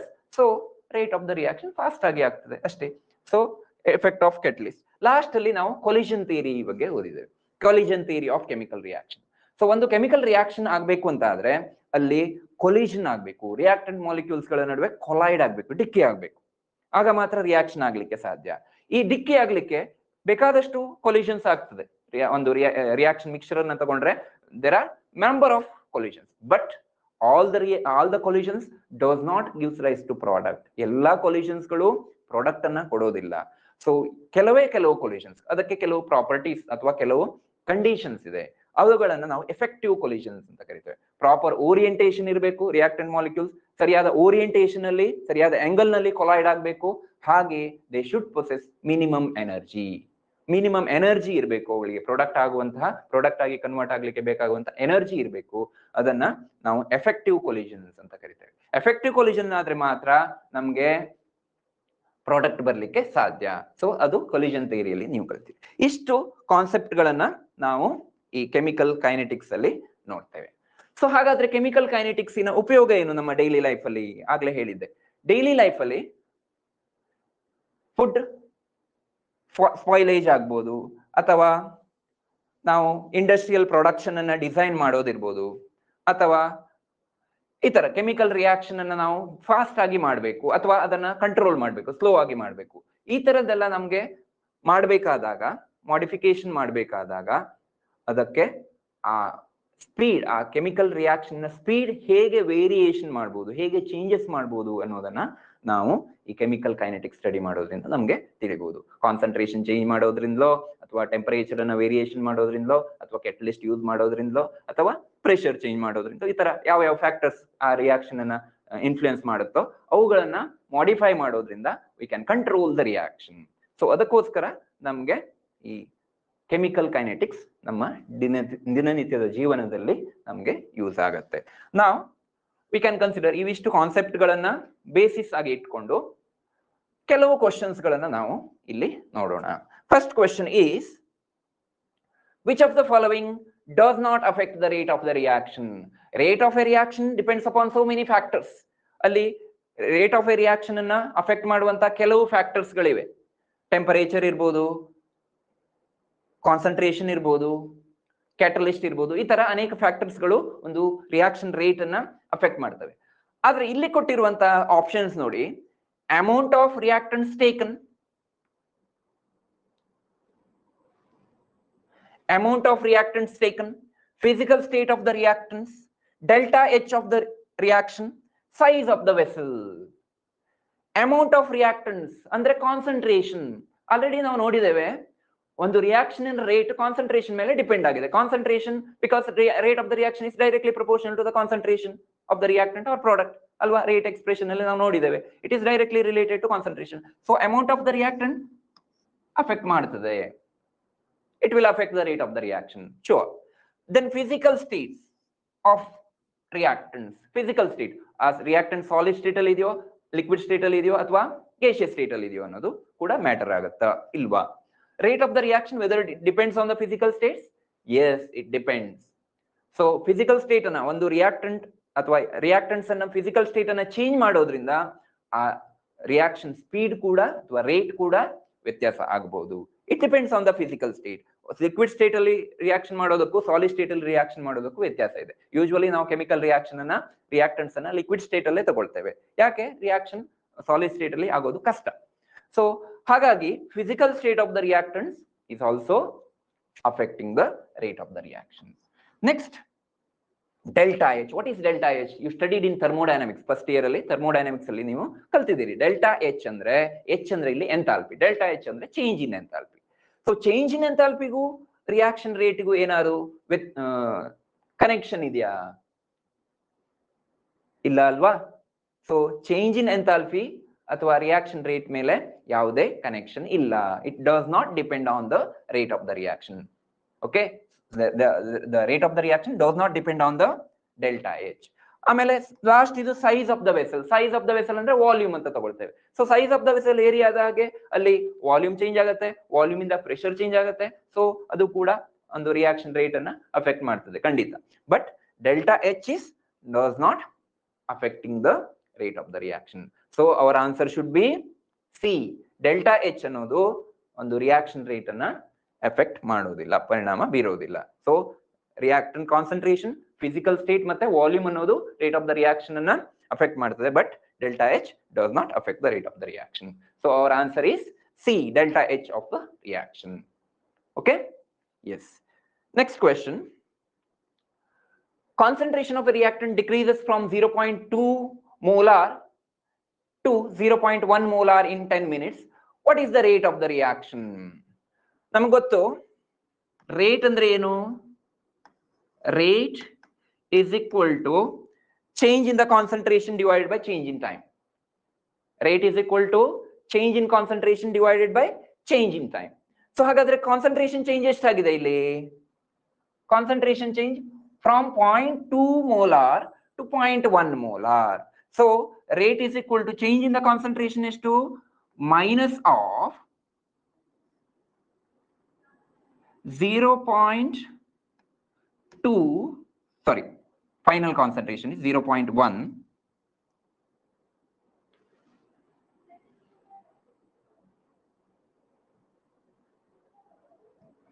0.1 minus 0.2 divided by change in time. Time ಎಷ್ಟು? 10 minutes ಅಂತ ಕೊಟ್ಟಿದೆ. So 10 minutes. So ಇದನ್ನ calculate ಮಾಡಿದ್ರೆ 0.1 minus 0.2 ಅದು minus of minus 0.1 divided by 10. Minus of minus plus ಆಗುತ್ತೆ. 0.1 divided by 10 0.01. ಆದ್ರೆ options ಅಲ್ಲಿ ನೋಡಿ ಆಪ್ಷನ್ಸ್ ಅಲ್ಲಿ ನೋಡಿ 0.01 molar 10 to the power minus 2 per minute per mole, 0.01 mole per dm cube per minute, 1 mole per dm cube per minute. ಇಷ್ಟು options ಇದೆ. 0.1 ಇಲ್ಲಿ ಸಹ ಇದೆ, ಇಲ್ಲಿ ಸಹ ಇದೆ. ಇಲ್ಲಿ ಯೂನಿಟ್ ಅನ್ನ ನೋಡಿ 0.1 ಆನ್ಸರ್ 0.1, ಬಟ್ ಯೂನಿಟ್ ಏನು? ಮೋಲಾರ್. ಮೋಲಾರ್ ಅಂದ್ರೆ ಯಾವ್ದ್ರ ಯೂನಿಟ್? ಅದು ಕಾನ್ಸಂಟ್ರೇಷನ್ ಯೂನಿಟ್ ಅಲ್ವಾ? ಸೊ ಈ ರೇಟ್ ಆಫ್ ದ ರಿಯಾಕ್ಷನ್ ಏನು? Change in the concentration by change in the time. So unit of concentration divide by unit of time. Unit of concentration molar. Molar ಅಂದ್ರೆ mole per D M Q. Unit of time minutes ಅಲ್ಲಿ ಕೊಟ್ಟಿದ್ದಾರೆ. So mole per D M Q by minute ಅಂದ್ರೆ mole per D M Q per minute. Mole per D M Q per minute ಇಲ್ಲಿದೆ. So mole per D M Q per minute. So ಹಾಗಾಗಿ ಇದು answer ಆಗುತ್ತೆ. So unit ಅನ್ನು ಕೂಡ ನೀವು ಗಣನೆಗೆ ತಗೊಳ್ಬೇಕಿಲ್ಲಿ. So answer is option C. Okay, so 0.01 mole per dmq per minute. Option C. Clear? So ಇಲ್ಲಿ ನಾವು ಈ ಫಾರ್ಮುಲಾವನ್ನ ಯೂಸ್ ಮಾಡಬಹುದು. ಏನು? Rate of the reaction is equal to change in the concentration divided by change in time. So ಈ ಫಾರ್ಮುಲಾವನ್ನ use ಮಾಡಿದ್ರೆ ಇಲ್ಲಿ ಚೇಂಜ್ ಇನ್ ದ ಕಾನ್ಸಂಟ್ರೇಷನ್ ಕೊಟ್ಟಿದ್ದಾರೆ. 0.2 ಮೋಲಾರ್ ಇಂದ 0.1 ಮೋಲಾರ್ಗೆ ಚೇಂಜ್ ಆಗಿದೆ. So final concentration minus initial concentration 0.1 minus 0.2 divided by change in time. Change in time is 10 minutes. So you will get 0.01 mole per dmq per second. Sorry, per minute. Next question is the formation of sulfur trioxide by the contact process. 2SO2 plus O2 gives 2SO3. The rate of the reaction is expressed as minus of d of O2 by dt is equal to 2.5 into 10 to the power minus 4 mole per liter per second. Then the rate of disappearance of SO2 will be, rate of disappearance of SO2 ಎಷ್ಟು? Rate of reaction ಅನ್ನ ಯಾವುದರ terms ಅಲ್ಲಿ ಕೊಟ್ಟಿದ್ದಾರೆ? ಈ ಆಕ್ಸಿಜನ್ನಿನ disappearance ಅನ್ನ consider ಮಾಡಿಕೊಂಡು 2.5 into 10 to the power minus 4 ಅಂತ ಕೊಟ್ಟಿದ್ದಾರೆ. ಸೊ ಇದರಿಂದ ಈ ಡಾಟಾವನ್ನ ಯೂಸ್ ಮಾಡಿಕೊಂಡು ನಾವು ಏನ್ ಮಾಡಬೇಕು? Rate of disappearance of sulphur dioxide ಅನ್ನ ಫೈಂಡ್ ಔಟ್ ಮಾಡಬೇಕು. ಸೊ ಹಾಗಾದ್ರೆ ಇಲ್ಲಿ rate of disappearance of O2 ಮತ್ತೆ rate of disappearance of SO2 ಏನ್ ರಿಲೇಷನ್ ಇದೆ?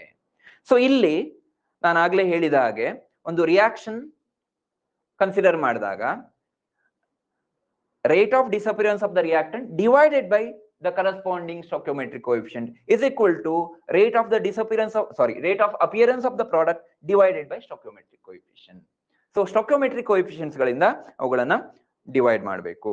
ಸೊ ಇಲ್ಲಿ ಏನಾಗುತ್ತೆ? ಆಗ ನೋಡಿ, ಈ ಒಂದು ಜನರಲ್ ರಿಯಾಕ್ಷನ್ ಅನ್ನು ತಗೊಂಡ್ರೆ ಕರೆಸ್ಪಾಂಡಿಂಗ್ ಸ್ಟಾಕ್ಯೋಮೆಟ್ರಿಕ್ ಕೋಎಫಿಷಿಯಂಟ್ಸ್ ಇಂದ ಡಿವೈಡ್ ಮಾಡಬೇಕು. ಹಾಗಾದ್ರೆ ಈ ಕೇಸಲ್ಲಿ 2SO2 plus O2 gives 2SO3. Stoichiometric coefficient of SO2 is 2.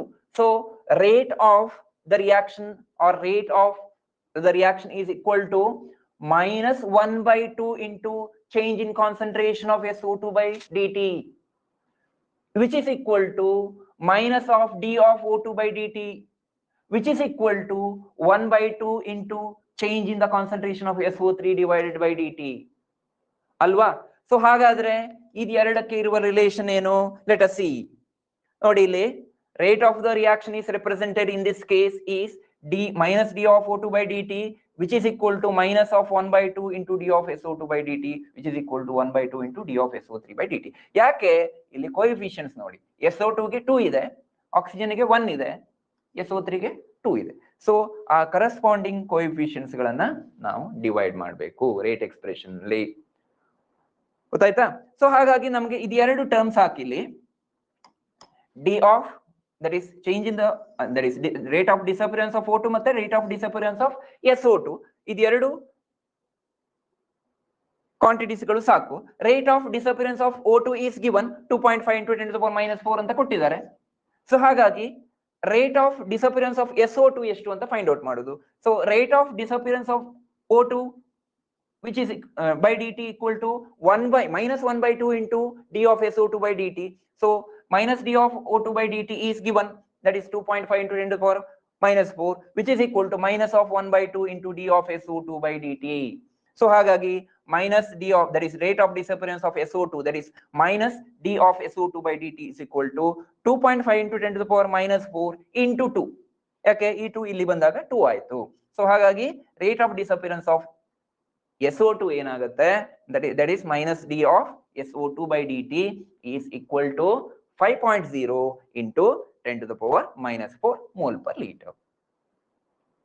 Okay, mole per liter per second, mole per liter per second. ಯಾಕೆ unit is mole per liter per second. So ಹಾಗಾಗಿ answer ಏನು 5.0 into 10 to the power minus 4 mole per liter per second ಅಲ್ವಾ.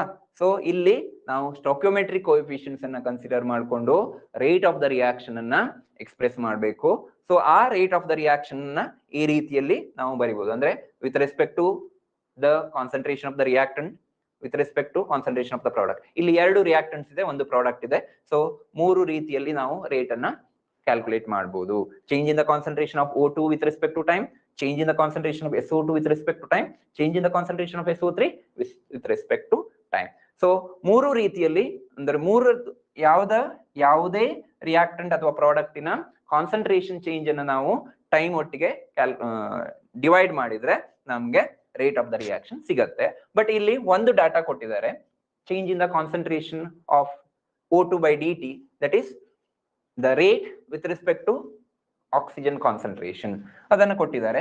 ಆ ಡಾಟಾವನ್ನು use ಮಾಡಿಕೊಂಡು rate of disappearance of SO2 ಅನ್ನ ನಾವು find out ಮಾಡಬೇಕು. ಅದಕ್ಕೋಸ್ಕರ ನಮಗೆ ಈ ರಿಲೇಷನ್ ಹೆಲ್ಪ್ ಆಗುತ್ತೆ. ಸೊ ಅದರಿಂದಾಗಿ ನಾವು rate of disappearance of SO2 ಅನ್ನ ಕ್ಯಾಲ್ಕುಲೇಟ್ ಮಾಡಬಹುದು.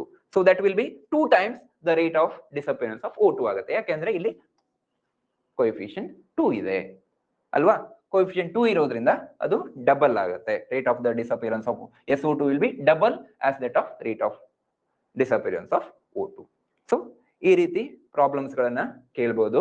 ಇಲ್ಲಿ ಸ್ಟಾಕ್ಯೋಮೆಟ್ರಿಕ್ ಕೋಎಫಿಷಿಯಂಟ್ಸ್ ಗಳನ್ನ ಕನ್ಸಿಡರ್ ಮಾಡಿಕೊಂಡು ಈ ರೀತಿಯ ಪ್ರಾಬ್ಲಮ್ ಗಳನ್ನ ನಾವು ಸಾಲ್ವ್ ಮಾಡಬಹುದು. ಅರ್ಥ ಆಯ್ತಾ? Okay. So answer is A. Answer is A. Yes. Next question. Pieces of wood burn faster than log of wood at the same that is wood of same mass. So pieces of wood ಮತ್ತೆ log of wood ಅನ್ನ ತಗೊಂಡ್ರೆ pieces of wood faster ಆಗಿ burn ಆಗುತ್ತೆ. ಒಂದೇ mass ಇರುವ ಒಂದು ದೊಡ್ಡ log, ದೊಡ್ಡ ಪೀಸ್ ಆಫ್ ಕಟ್ಟಿಗೆಯನ್ನ ತಗೊಳ್ಳೋದು, ಪೀಸಸ್ ಆಫ್ ಅಷ್ಟೇ ಮಾಸ್ ಇರುವಂತ ಸಣ್ಣ ಸಣ್ಣ ಪೀಸಸ್ ಗಳನ್ನ ತಗೊಂಡ್ರೆ ಯಾವ್ದು ಬೇಗ ಉರಿತದೆ, ಯಾವ್ದು ಬೇಗ ಬರ್ನ್ ಆಗ್ತದೆ? ಸಣ್ಣ ಪೀಸಸ್ ಗಳಲ್ವಾ. ಸೊ ನೀವು ದೊಡ್ಡ ಪೀಸ್ ಆಫ್ ವುಡ್ ಅನ್ನ ಕಟ್ ಮಾಡಿ ಸಣ್ಣದಾಗಿ ಮಾಡಿದ್ರೆ ಅದು ಬೇಗ ಉರಿದು ಹೋಗ್ತದೆ ಅಲ್ವಾ, ಫಾಸ್ಟ್ ಆಗಿ ಉರಿತದೆ. ಯಾಕೆ ಇರ್ಬೋದು? ಅಲ್ಲಿ ಕೂಡ ಕೈನೆಟಿಕ್ಸ್ ಇದೆ. ಏನು ಹಾಗಾದ್ರೆ? ಆಪ್ಷನ್ಸ್ ನೋಡೋಣ. Surface area of the log of wood is larger and needs more time to burn. Pieces of wood have larger surface area. All the pieces of wood catch fire at the same time. Block of wood has higher density than pieces of the same wood. So ಇಲ್ಲಿ ನೋಡಿ, ನೀವು log of wood ಅನ್ನ consider ಮಾಡಿ pieces of wood ಅನ್ನ consider ಮಾಡಿದ್ರೆ ಆ ಸಣ್ಣ ಸಣ್ಣ ಪೀಸ್ ಆಗಿ ಮಾಡಿದಾಗ ಅದರ ಸರ್ಫೇಸ್ ಏರಿಯಾ ಜಾಸ್ತಿ ಆಗುತ್ತೆ. ನಮಗ್ ಗೊತ್ತು ರೇಟ್ ಆಫ್ ದ ರಿಯಾಕ್ಷನ್ ಯಾವಾಗ ಸರ್ಫೇಸ್ ಏರಿಯಾ ಜಾಸ್ತಿ ಆಗುತ್ತೋ ರೇಟ್ ಆಫ್ ದ ರಿಯಾಕ್ಷನ್ ಕೂಡ ಜಾಸ್ತಿ ಆಗುತ್ತೆ. ಸೊ ಹಾಗಾಗಿ ಪೀಸ್ ಆಫ್ ವುಡ್ಸ್ ಅಲ್ಲಿ ಸರ್ಫೇಸ್ ಏರಿಯಾ ಜಾಸ್ತಿ ಇರೋದ್ರಿಂದ ಅದು ಫಾಸ್ಟ್ ಆಗಿ ಬರ್ನ್ ಆಗುತ್ತೆ. Rate of the reaction will be more. So ಹಾಗಾಗಿ ನಮ್ಗೆ ಸರಿಯಾದ ಆಪ್ಷನ್ ಏನು ಇಲ್ಲಿ? Pieces of would have larger surface area. ಅದಕ್ಕೋಸ್ಕರ ಅದು ಫಾಸ್ಟ್ ಆಗಿ ಬರ್ನ್ ಆಗುತ್ತೆ. ಯಾವಾಗ ಸರ್ಫೇಸ್ ಏರಿಯಾ ಜಾಸ್ತಿ ಆಯ್ತು ಆವಾಗ ಅದರ ರೇಟ್ ಅಂದ್ರೆ ರಿಯಾಕ್ಷನ್ ರೇಟ್ ಕೂಡ ಫಾಸ್ಟ್ ಆಗೋದ್ರಿಂದ, ಸರ್ಫೇಸ್ ಏರಿಯಾ ಜಾಸ್ತಿ ಆದಾಗ ರಿಯಾಕ್ಷನ್ ರೇಟ್ ಕೂಡ ಫಾಸ್ಟ್ ಆಗೋದ್ರಿಂದ pieces of wood will be burning fast. ನೀವು ಇದನ್ನ ಎಕ್ಸ್ಪೀರಿಯನ್ಸ್ ಮಾಡಿರ್ತೀರಿ. ದೊಡ್ಡ ಕಟ್ಟಿಗೆಯನ್ನ ಬರ್ನ್ ಮಾಡೋದಕ್ಕೂ ಸಣ್ಣ ಪೀಸಸ್ ಅನ್ನ ಬರ್ನ್ ಮಾಡೋದಕ್ಕೂ ಹೇಗೆ ಯಾವುದು ಬೇಗ ಉರಿತದೆ, ಬೇಗ ಬರ್ನ್ ಆಗತ್ತೆ ಅನ್ನೋದು ನೀವು ಎಕ್ಸ್ಪೀರಿಯನ್ಸ್ ಮಾಡಿರ್ತೀರಿ. ಅದಕ್ಕೆ ರೀಸನ್ ಗೊತ್ತಾಯ್ತಲ್ವಾ?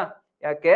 ಆ ಪೀಸಸ್ ಅಲ್ಲಿ ಸರ್ಫೇಸ್ ಏರಿಯಾ ಜಾಸ್ತಿ ಇರುತ್ತೆ. ಸರ್ಫೇಸ್ ಏರಿಯಾ ಜಾಸ್ತಿ ಇದ್ರೆ ರೇಟ್ ಕೂಡ ಅಂದ್ರೆ ಸ್ಪೀಡ್ ಕೂಡ ಒಂದು ರಿಯಾಕ್ಷನ್ ಜಾಸ್ತಿ ಆಗುತ್ತೆ. ಅಂದ್ರೆ ರಿಯಾಕ್ಟೆಂಟ್ ಪೌಡರ್ಡ್ ಫಾರ್ಮ್ ಅಲ್ಲಿ ಇರೋದಕ್ಕೆ ಅಂದ್ರೆ ಸರ್ಫೇಸ್ ಏರಿಯಾ ಜಾಸ್ತಿ ಇರೋದಕ್ಕೂ ಅಥವಾ ಸರ್ಫೇಸ್ ಏರಿಯಾ ಕಡಿಮೆ ಇರುವಂತ ಲಾಗ್ ಆಫ್ ವುಡ್ ಅನ್ನು ಕನ್ಸಿಡರ್ ಮಾಡಿ ಸರ್ಫೇಸ್ ಏರಿಯಾ ಕಡಿಮೆ, ಹಾಗಾಗಿ ಅದು ಬರ್ನ್ ಆಗೋದು ಸ್ಲೋ.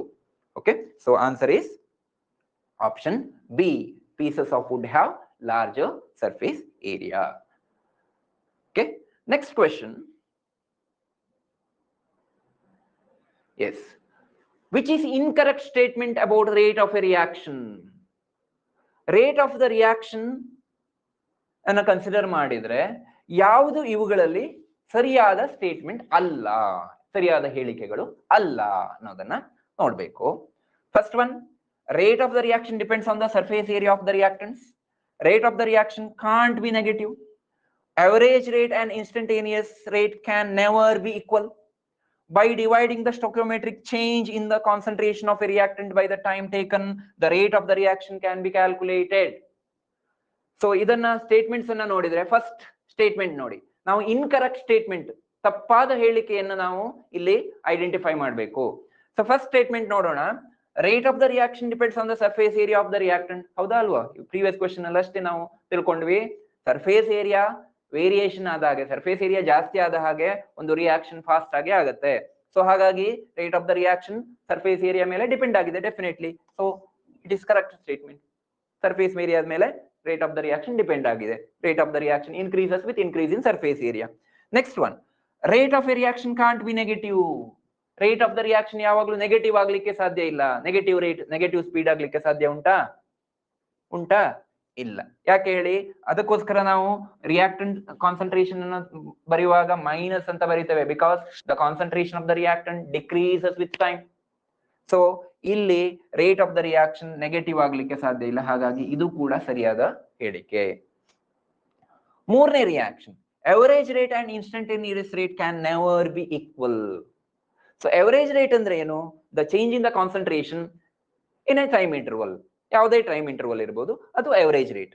ಸೊ ಈಗ ರೇಟ್ ಆಫ್ ದ ರಿಯಾಕ್ಷನ್ ಎಲ್ಲಾ ಟೈಮಲ್ಲೂ ಒಂದೇ ಸ್ಪೀಡ್ ಅಲ್ಲಿ ಇರೋದಿಲ್ಲ. So concentration of the reactant ಜಾಸ್ತಿ ಇದ್ದಾಗ ಸ್ಪೀಡ್ ಜಾಸ್ತಿ ಇರ್ಬೋದು, concentration of the reactant decrease ಆದ ಹಾಗೆ ರೇಟ್ ಆಫ್ ದ ರಿಯಾಕ್ಷನ್ ಕೂಡ ಡಿಕ್ರೀಸ್ ಆಗ್ತಾ ಬರ್ತದೆ. ಸೊ ಆವಾಗ ನಾವು ಅವರೇಜ್, ಈಗ ಸ್ಪೀಡ್ ಆಫ್ ದ ವೆಹಿಕಲ್ ಕೂಡ ಹಾಗೆ ಅಲ್ವಾ? ನಾವು ಈಗ ಇಲ್ಲಿಂದ ಮಂಗಳೂರಿಗೆ ಹೋಗ್ಲಿಕ್ಕೆ 60 ಕಿಲೋಮೀಟರ್ಸ್, ನಾವು ಒಮ್ಮೆ 100 ಕಿಲೋಮೀಟರ್ಸ್ ಅಲ್ಲೂ ಹೋಗ್ಬೋದು, ಅಥವಾ ಒಮ್ಮೆ 10 ಕಿಲೋಮೀಟರ್ಸ್ ವೇಗದಲ್ಲೂ ಹೋಗ್ಬೋದು. ಆದ್ರೆ ನಮ್ಮ ಅವರೇಜ್ ಸ್ಪೀಡ್ ಅನ್ನ ನಾವು ಏನ್ ಹೇಳ್ತೇವೆ, ಇಲ್ಲಿಂದ ಮಂಗಳೂರಿಗೆ ಹೋಗ್ಲಿಕ್ಕೆ ನಂಗೆ 1 ಗಂಟೆ ಬೇಕಾಗಿದೆ, ಸೊ ನನ್ನ average speed 60 kilometre per hour. So ಅದು ಅವರೇಜ್ ರೇಟ್ ಅಂತ ಕರೀತೇವೆ. ಸೊ ಅವರೇಜ್ ರೇಟ್ ಅಂದ್ರೆ ಒಂದು particular distance, particular change in concentration, ಇಲ್ಲಿ ರಿಯಾಕ್ಷನ್ ಅನ್ನ ಕನ್ಸಿಡರ್ ಮಾಡಿದ್ರೆ change in concentration divided by time interval, that will give the average rate. Instantaneous rate ಅಂದ್ರೆ at that instant. ಈಗ vehicle ಅನ್ನ ನಾವು ಕಂಪೇರ್ ಮಾಡಿದ್ರೆ ಯಾವುದೋ ಒಂದು ಪರ್ಟಿಕ್ಯುಲರ್ ಪಾಯಿಂಟ್ ಅಲ್ಲಿ, ಈಗ 1 ಅವರ್ ನೀವು ಜರ್ನಿ ಮಾಡ್ತಾ ಇದ್ದೀರಿ, 25ನೇ ನಿಮಿಷದಲ್ಲಿ ನೀವು ಎಲ್ಲಿದ್ದೀರಿ, ಎಷ್ಟು ಸ್ಪೀಡ್ ಅಲ್ಲಿ ಹೋಗ್ತಾ ಇದ್ದೀರಿ, ಅದು ಇನ್ಸ್ಟಂಟೇನಿಯಸ್ ರೇಟ್ ಆ ಒಂದು ಪರ್ಟಿಕ್ಯುಲರ್ ಇನ್ಸ್ಟೆಂಟ್ ಅಲ್ಲಿ. ಹಾಗೆ ಒಂದು ರಿಯಾಕ್ಷನ್ ಯಾವುದೋ ಒಂದು ಪರ್ಟಿಕ್ಯುಲರ್ ಟೈಮ್ ಇನ್ಸ್ಟೆಂಟ್ ಅಲ್ಲಿ ಅದರ ರಿಯಾಕ್ಷನ್ ನ ಸ್ಪೀಡ್ ಎಷ್ಟು, ಅದು ಅದರ ಇನ್ಸ್ಟಂಟೇನಿಯಸ್ ರೇಟ್ ಆಗಿರುತ್ತೆ. ಸೊ ಅದನ್ನ ನಾವು ಗ್ರಾಫಿಕಲ್ ಮೆಥಡ್ ಅಲ್ಲಿ ಆಗ್ಲೇ ಹೇಳಿದ ಹಾಗೆ, ಗ್ರಾಫಿಕಲ್ ಮೆಥಡ್ ಅಲ್ಲಿ ಗ್ರಾಫ್ ಅನ್ನ ಕಾನ್ಸಂಟ್ರೇಷನ್ ವರ್ಸಸ್ ಟೈಮ್ ಗ್ರಾಫ್ ಅಲ್ಲಿ ಗ್ರಾಫ್ ಅನ್ನ ಟ್ಯಾಂಜೆಂಟ್ ನ ಸ್ಲೋಪ್ ಇಂದ ನಾವು ಇನ್ಸ್ಟಂಟೇನಿಯಸ್ ರೇಟ್ ಅನ್ನ ಕ್ಯಾಲ್ಕುಲೇಟ್ ಮಾಡಬಹುದು. ಸೊ ಹಾಗಾದ್ರೆ ಅವರೇಜ್ ರೇಟ್ ಮತ್ತೆ instantaneous rate can never be equal, ಯಾವಾಗ್ಲೂ ಈಕ್ವಲ್ ಆಗ್ಲಿಕ್ಕೆ ಸಾಧ್ಯ ಇಲ್ವಾ? Let us C last statement ನೋಡ್ಕೊಂಡು ಆಮೇಲೆ ಇದಕ್ಕೆ ಬರೋಣ. By dividing the stoichiometric change in the concentration of a reactant by the time taken, the rate of the reaction can be calculated. So ಇಲ್ಲಿ ನೋಡಿ, ಬೈ ಡಿವೈಡಿಂಗ್ ದ, ಇದು ಕೂಡ ನಾವು already discuss ಮಾಡಿದ್ದೇವೆ. ಒಂದು ರೇಟ್ ಆಫ್ ದ ರಿಯಾಕ್ಷನ್ ಅನ್ನ calculate ಮಾಡುವಾಗ concentration of the reactant by time taken ತಗೊಂಡು ಅಲ್ಲಿ ಸ್ಟಾಕ್ಯೋಮೆಟ್ರಿಕ್ ಕೋಎಫಿಷಿಯಂಟ್ಸ್ ಇಂದ ಡಿವೈಡ್ ಮಾಡ್ತೇವೆ. ಇದು ಕೂಡ ಸರಿಯಾದ ಹೇಳಿಕೆನೆ. ಹಾಗಾದ್ರೆ ತಪ್ಪಾದ ಹೇಳಿಕೆ ಯಾವುದು? Average rate and instantaneous rate can never be equal. ಇದು ತಪ್ಪು. ಯಾವಾಗ ತಪ್ಪು? ಇನ್ case of zero order reactions. Zero order reactions, zero order reactions ಅನ್ನ ನಾವು ಕನ್ಸಿಡರ್ ಮಾಡಿದ್ರೆ, ಝೀರೋ ಆರ್ಡರ್ ರಿಯಾಕ್ಷನ್ಸ್ ಅನ್ನ ಕನ್ಸಿಡರ್ ಮಾಡಿದ್ರೆ ಝೀರೋ ಆರ್ಡರ್ ರಿಯಾಕ್ಷನ್ಸ್ ಅಲ್ಲಿ ಇನ್ಸ್ಟಂಟೇನಿಯಸ್ ರೇಟ್ ಮತ್ತೆ ಅವರೇಜ್ ರೇಟ್ಗಳು ಸೇಮ್ ಆಗಿರ್ತವೆ. Average rate and instantaneous rate can never be equal, sorry can be equal for zero order reaction. Zero order reaction ಅಂದ್ರೆ concentration ಮೇಲೆ ಯಾವುದೇ dependence ಇರೋದಿಲ್ಲ. Concentration to the power zero, order is zero ಅಂದ್ರೆ ಅರ್ಥ ಅದು. Okay, ಆ ಕೇಸಲ್ಲಿ average rate ಮತ್ತೆ ಇನ್ಸ್ಟಂಟೇನಿಯಸ್ ರೇಟ್ಗಳು ಈಕ್ವಲ್ ಆಗಬಹುದು. ಯಾಕೆ ಅಂದ್ರೆ ನಾವು ಝೀರೋ ಆರ್ಡರ್ ರೇಟ್ ಅಲ್ಲಿ ನಾವು ಗ್ರಾಫ್ ಅನ್ನ ಪ್ಲಾಟ್ ಮಾಡಿದ್ರೆ, ಕಾನ್ಸಂಟ್ರೇಷನ್ ವರ್ಸಸ್ ಟೈಮ್ ಅನ್ನ ಗ್ರಾಫ್ ಅನ್ನ ಪ್ಲಾಟ್ ಮಾಡಿದ್ರೆ you can get a straight line ಬರುತ್ತೆ. ಸೊ ಹಾಗಾಗಿ ಅಲ್ಲಿ ಸ್ಲೋಪ್ ಅನ್ನ ಫೈಂಡ್ ಔಟ್ ಮಾಡ್ಲಿಕ್ಕೆ ಅಥವಾ ಟ್ಯಾಂಜೆಂಟ್ ಅನ್ನ ಹಾಕ್ಲಿಕ್ಕೆ ಆಗೋದಿಲ್ಲ. ಹಾಗಾಗಿ ಆ ಕೇಸಸ್ ಗಳಲ್ಲಿ ಝೀರೋ ಆರ್ಡರ್ ರಿಯಾಕ್ಷನ್ಸ್ ಗಳಲ್ಲಿ ಅವರೇಜ್ ರೇಟ್ ಮತ್ತೆ ಇನ್ಸ್ಟಂಟೇನಿಯಸ್ ರೇಟ್ಗಳು ಈಕ್ವಲ್ ಆಗ್ಬೋದು. ಹಾಗಾಗಿ ಇದು ಸರಿಯಾದ ಹೇಳಿಕೆ ಅಲ್ಲ. Incorrect statement is option C. Option C is incorrect statement. Clear? Yes. Next question.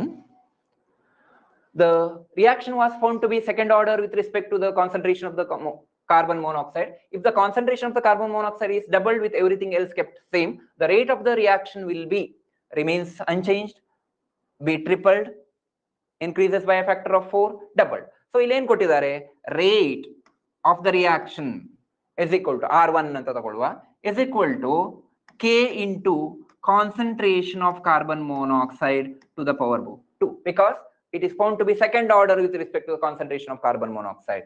When the concentration of the carbon monoxide is doubled, ಅಂದ್ರೆ 2 times ಜಾಸ್ತಿ ಮಾಡಿದ್ರು, ಆಗ ರೇಟ್ ಏನಾಗ್ತದೆ, R2 is equal to K into CO concentration 2 times ಆಗುತ್ತೆ, double to the power 2. ಹಾಗಾದ್ರೆ 2 to the power 2. So R2 is equal to 2 to the power 2 ಅಂದ್ರೆ 4 into K into concentration of CO. Concentration of CO into K, it is nothing but CO to the power 2. Concentration of CO to the power 2 into K is nothing but R1. So R2 is equal to 4 times R1. So ಏನು ಹೇಳ್ಬೋದು, when concentration of the carbon monoxide is doubled, concentration of carbon monoxide ಅನ್ನ double ಮಾಡಿದಾಗ rate of the reaction ಎಷ್ಟು time ಜಾಸ್ತಿ ಆಯ್ತು, R1 is the concentration, initial concentration ಅಲ್ಲಿ double ಮಾಡದೇ ಇದ್ದಾಗ, R2 is the rate of the reaction when concentration is doubled. So ಹಾಗಾಗಿ double ಮಾಡಿದಾಗ R2, that is rate of the reaction when the concentration is doubled, it becomes 4 times the initial rate ಅಲ್ವಾ. So ಹಾಗಾಗಿ increases by a factor of 4. When the concentration of the carbon monoxide is doubled, the rate of the reaction increases by a factor of 4. So option C is the correct answer. Okay, let us consider next question. Yes, if the reaction between A and B to give C shows first order kinetics with A and second order kinetics in B, the rate equation can be written as. So idu with respect to A first order kinetics ಇದೆ ಅಂದ್ರೆ concentration of A to the power 1. With respect to B reaction ಏನು ಇಲ್ಲಿ, reaction is A plus B gives rise to C. So ಈ ಒಂದು reaction ಅಲ್ಲಿ ಏನಂತ ಕೊಟ್ಟಿದ್ದಾರೆ, it is first order kinetics in A ಅಂದ್ರೆ concentration of A to the power 1, second order in B concentration of B to the power 1. So if you write the if you write the rate expression, rate is proportional to concentration of A to the power 1 and concentration of B to the power 2. Therefore what will be the rate equation becomes, rate is equal to K into A to the power 1 into B to the power 2, because it is first order with respect to A and second order with respect to B. So rate of the reaction will be, rate is equal to K into A to the power 1 into concentration of B to the power 2. So that will be the rate equation. Okay, so rate equation ಅನ್ನ ನಾವು ಈ ರೀತಿ ಬರಿಬಹುದು ಇದಕ್ಕೆ ಅಲ್ವಾ. So ಹಾಗಾಗಿ C is the answer. Simple question. Okay, next one. Which of the following statements about the order of a reaction is true? A second order reaction is also bimolecular. The order of a reaction can only be determined by experiment. The order of a reaction increases with increase in temperature. The order of a reaction can be determined from the balanced chemical equation. So ಈ 4 ಆಪ್ಷನ್ಗಳಲ್ಲಿ order of a reaction ಬಗ್ಗೆ ಯಾವುದು ಸರಿಯಾದ ಹೇಳಿಕೆ ಅಂತ ನಾವು identify ಮಾಡಬೇಕು. So first one ನೋಡಿ, A second order reaction is also bimolecular. Molecularity means the number of the reactant molecules which undergo collision to form the product. That is molecularity. So ಆರ್ಡರಿಗೂ ಮಾಲಿಕ್ಯುಲಾರಿಟಿಗೂ ಯಾವುದೇ relation ಇಲ್ಲ. So second order reaction ಅಂದಾಗ ಅದು ಬಯೋಮಾಲಿಕ್ಯುಲರ್ ಆಗಬೇಕು ಅಂತ ಇಲ್ಲ ಅಲ್ವಾ. So single type of species ಇದ್ದಾಗ ಕೂಡ ಅದು ಸೆಕೆಂಡ್ ಆರ್ಡರ್ ಆಗಿರಬಹುದು. ಸೊ ಈ ಸ್ಟೇಟ್ಮೆಂಟ್ ಸರಿಯಾದ ಸ್ಟೇಟ್ಮೆಂಟ್ ಅಲ್ಲ. Next, order of a reaction can only be determined by experiment. ನಿಮ್ಮ ಡೆಫಿನೇಷನ್ ಆಫ್ ಆರ್ಡರ್ ಅಲ್ಲೇ ಇದೆ ಏನು, order of a reaction is nothing but it is the sum of the powers of the concentration terms in the experimentally determined rate equation. Order is the sum of the powers of the concentration terms in the experimentally determined rate equation. ಅಂದ್ರೆ rate equation ಅಲ್ಲಿ ಇರುವ concentration terms ಗಳ powers ಗಳನ್ನ ನಾವು total ಮಾಡಿದ್ರೆ, some ಮಾಡಿದ್ರೆ ನಮಗೆ ಆ ಒಂದು ರಿಯಾಕ್ಷನಿನ ಆರ್ಡರ್ ಸಿಕ್ಕತ್ತೆ. ಸೊ ಹಾಗಾಗಿ ಆರ್ಡರ್ ಅನ್ನೋದು ಎಕ್ಸ್ಪೆರಿಮೆಂಟಲಿ ಡಿಟರ್ಮೈನ್ಡ್. ಅದು ಥಿಯರಿಟಿಕಲ್ ಅಥವಾ ಬ್ಯಾಲೆನ್ಸ್ಡ್ ಕೆಮಿಕಲ್ ಇಕ್ವೇಶನ್ ಅನ್ನ ನೋಡ್ಕೊಂಡು ನಾವು ಇದರ ಆರ್ಡರ್ ಎಷ್ಟು ಅಂತ ಹೇಳಲಿಕ್ಕೆ ಆಗೋದಿಲ್ಲ. ಸೊ ಅದು ಯಾವಾಗ ಆರ್ಡರ್ ಅನ್ನ ನಾವು ಎಕ್ಸ್ಪೆರಿಮೆಂಟಲಿ ಡಿಟರ್ಮೈನ್ಡ್ ರೇಟ್ ಇಕ್ವೇಶನ್ ಇಂದ ಮಾತ್ರ, ಅಂದ್ರೆ ಎಕ್ಸ್ಪೆರಿಮೆಂಟ್ ಮಾಡೋ ಮೂಲಕ ಮಾತ್ರ ಆ ಒಂದು ರಿಯಾಕ್ಷನಿನ ಆರ್ಡರ್ ಅನ್ನ ಫೈಂಡ್ ಔಟ್ ಮಾಡಬಹುದು. ಯಾಕಂದ್ರೆ ಕಾನ್ಸಂಟ್ರೇಷನ್ ಚೇಂಜ್ ಆದಾಗ ಆ ರಿಯಾಕ್ಷನ್ ಆರ್ಡರ್ ಯಾವ ರೀತಿ ವ್ಯತ್ಯಾಸ ಆಗತ್ತೆ ಅನ್ನೋದು ನಮ್ಗೆ ಎಕ್ಸ್ಪೆರಿಮೆಂಟ್ ಮಾಡುವ ಮೂಲಕ ತಿಳಿತದೆ. ಅದು concentration dependent of a rate of a reaction can be determined experimentally. So order of a reaction can only be determined by experiment. Idu sariyada statement.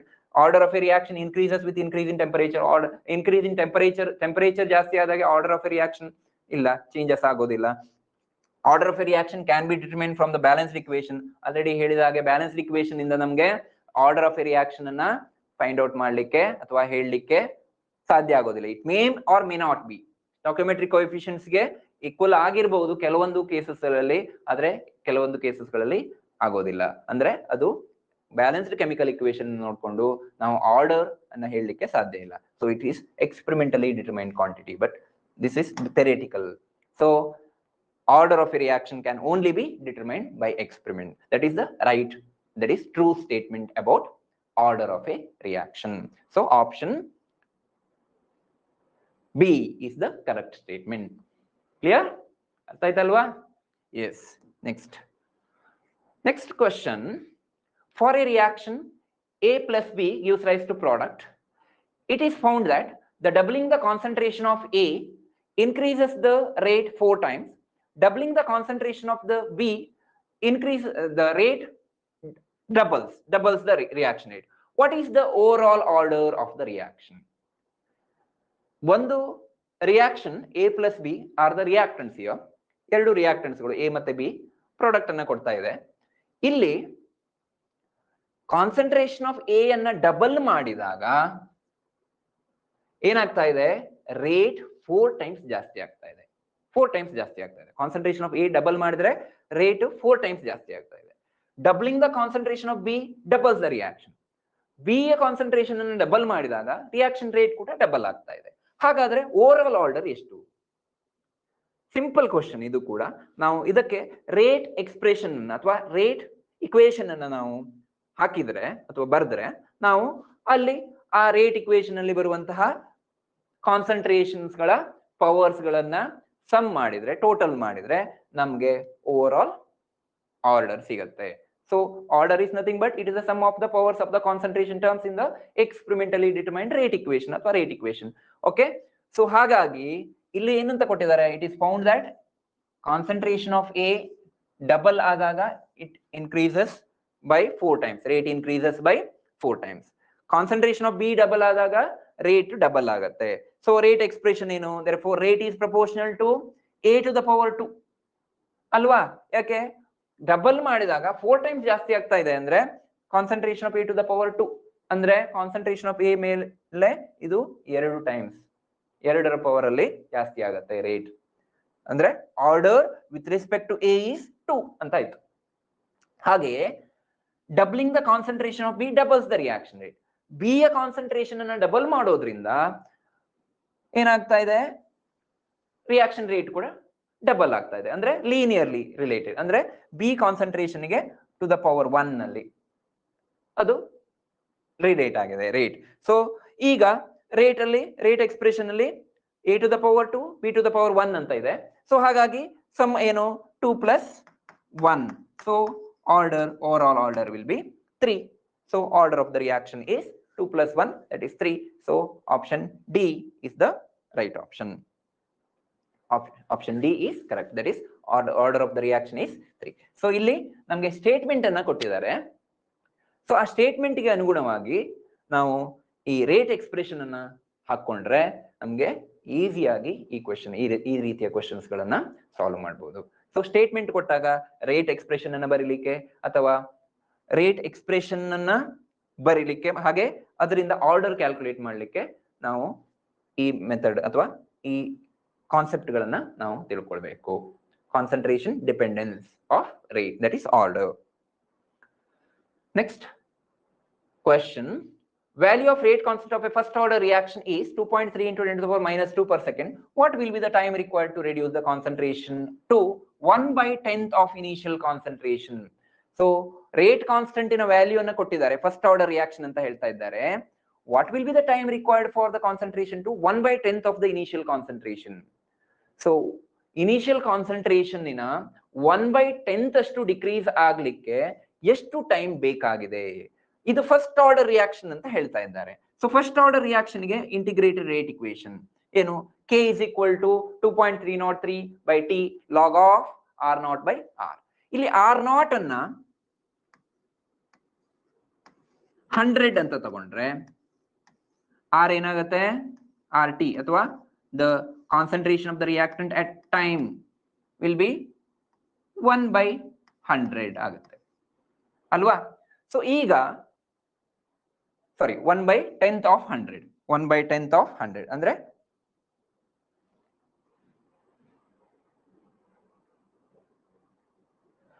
So 1/10th of 100 ಅಂದ್ರೆ 1/10th of initial concentration. 1/10th of 100 ಅಂದ್ರೆ it will be 10 ಆಗುತ್ತೆ ಅಲ್ವಾ? ಸಾರಿ okay.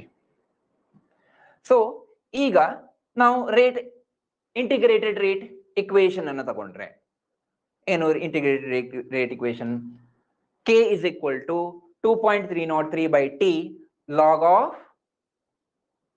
R0 by RT. ಇಲ್ಲಿ T ಅನ್ನ already ಕೊಟ್ಟಿದ್ದಾರೆ, ಸಾರಿ K ಅನ್ನ ಕೊಟ್ಟಿದ್ದಾರೆ. 2.303 into 10 to the power minus 2 per second ಅಂತ ಕೊಟ್ಟಿದ್ದಾರೆ. ನಾವು T ಅನ್ನ ಟೈಮ್ ಅನ್ನ ಫೈಂಡ್ ಔಟ್ ಮಾಡಬೇಕು. So what is the time required? So T ಅನ್ನ ಫೈಂಡ್ ಔಟ್ ಮಾಡಬೇಕು. ಸೊ ಡೈರೆಕ್ಟ್ಲಿ ನಾವು ಇಂಟಿಗ್ರೇಟೆಡ್ ರೇಟ್ ಇಕ್ವೇಶನ್ ಅನ್ನ ತಗೊಂಡ್ರೆ ಅದರಲ್ಲಿ ಸಬ್ಸ್ಟಿಟ್ಯೂಟ್ ಮಾಡಿದ್ರೆ ಈ ಪ್ಯಾರಾಮೀಟರ್ಸ್ ಗಳನ್ನ ಸಬ್ಸ್ಟಿಟ್ಯೂಟ್ ಮಾಡಿದ್ರೆ ಕ್ವಾಂಟಿಟೀಸ್ ಗಳನ್ನ ಅಂದ್ರೆ ಒಂದು K R0 ಮತ್ತೆ R ಅನ್ನ ಅಂದ್ರೆ R ಅಂದ್ರೆ RT ಅನ್ನ ಸಬ್ಸ್ಟಿಟ್ಯೂಟ್ ಮಾಡಿದ್ರೆ we can get the time required. So that is R0 is 100, RT is 100 into 1/10, that is 1/10th of initial concentration ಅಂದ್ರೆ 10 ಆಗುತ್ತೆ. So for a first order reaction K is equal to 2.303 by T log of R0 by RT. So R0 is 100. So substitute ಮಾಡೋಣ. T is equal to rearrange ಮಾಡ್ಕೊಳ್ಳೋಣ. T is equal to 2.303 by K log of R0 by R. So K is given 2.303 into 10 to the power minus 2. So log of R0 is 100, log RT is 10. So 100 by 10. So ಇದನ್ನ solve ಮಾಡಿದ್ರೆ ಇಲ್ಲಿ 2.303 cancel ಆಗುತ್ತೆ. log of 100 by 10 log 10. log 10 is log 10 ನ value ಎಷ್ಟು? 1 ಅಲ್ವಾ? So ಹಾಗಾಗಿ 1/10 to the power minus 2 into 1. So 1/10 to the power minus 2 ಇದು 1/10 to the power minus 2 ಉಳಿಯುತ್ತೆ ಅಲ್ವಾ? So 1/10 to the power minus 2 ಅಂದ್ರೆ ಎಷ್ಟಾಯ್ತು? 10 to the power 2 ಆಯ್ತು. ಸೊ 10 to the power 2 ಅಂದ್ರೆ 100 seconds. ಓಕೆ, ಸಿಂಪಲ್ ಆಗಿ ನಾವು first order integrated rate equation ಅಲ್ಲಿ ಈ ಕ್ವಶನ್ ಅನ್ನ ಸಾಲ್ವ್ ಮಾಡ್ಕೊಳ್ಬಹುದು. ಇಂಟಿಗ್ರೇಟೆಡ್ ರೇಟ್ ಇಕ್ವೇಶನ್ ಯೂಸ್ ಮಾಡ್ಕೊಂಡ್ರೆ ನಮ್ಗೆ ಈಸಿಯಾಗಿ ಸೊಲ್ಯೂಷನ್ ಸಿಗುತ್ತೆ. ಆದ್ರೆ ಇದೊಂದು ನೀವು ಸ್ವಲ್ಪ ನೋಡ್ಕೊಳ್ಳಿ. ಏನು ಕೊಟ್ಟಿದ್ದಾರೆ? 1/10th of initial concentration ಅಂತ ಕೊಟ್ಟಿದ್ದಾರೆ. 1/10th of initial concentration ಅನ್ನ ಕೊಟ್ಟಾಗ ನೀವು ಇಮ್ಯಾಜಿನ್ ಮಾಡ್ಕೊಳ್ಬೇಕು, ಇನಿಷಿಯಲಿ 100 ಇದೆ concentration 100 mole or 100 mole per dm cube ಇದೆ. ಸೊ ಅದು 1/10 ಆಗುವಾಗ ಅದರ ಕಾನ್ಸಂಟ್ರೇಷನ್ 1/10 into 100 ಆಗುತ್ತೆ. ಸೊ ಆ ತರ ನಾವು ಕನ್ಸಿಡರ್ ಮಾಡಿಕೊಂಡು ಅದನ್ನ R0 ಮತ್ತೆ RT ವ್ಯಾಲ್ಯೂಸ್ ಅನ್ನ ಸಬ್ಸ್ಟಿಟ್ಯೂಟ್ ಮಾಡಿದ್ರೆ ಇಂಟಿಗ್ರೇಟೆಡ್ ರೇಟ್ ಇಕ್ವೇಶನ್ ಅಲ್ಲಿ ನಾವು T ಅನ್ನ ಫೈಂಡ್ ಔಟ್ ಮಾಡಬಹುದು. So I hope it's clear. That is option B 100 seconds is the answer. ಅರ್ಥ ಆಯ್ತಲ್ವಾ? ಮುಂದಿನ ಪ್ರಶ್ನೆ, for A zero order reaction k is equal to 10 to the power minus 3. It is 10 to the power minus, okay, not it's a mistake, okay, mole per liter per second.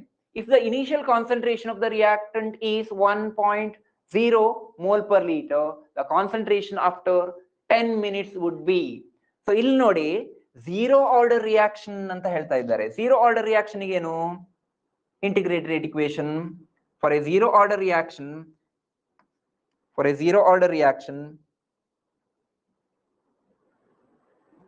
K is equal to R0 minus R, that is RT divided by T.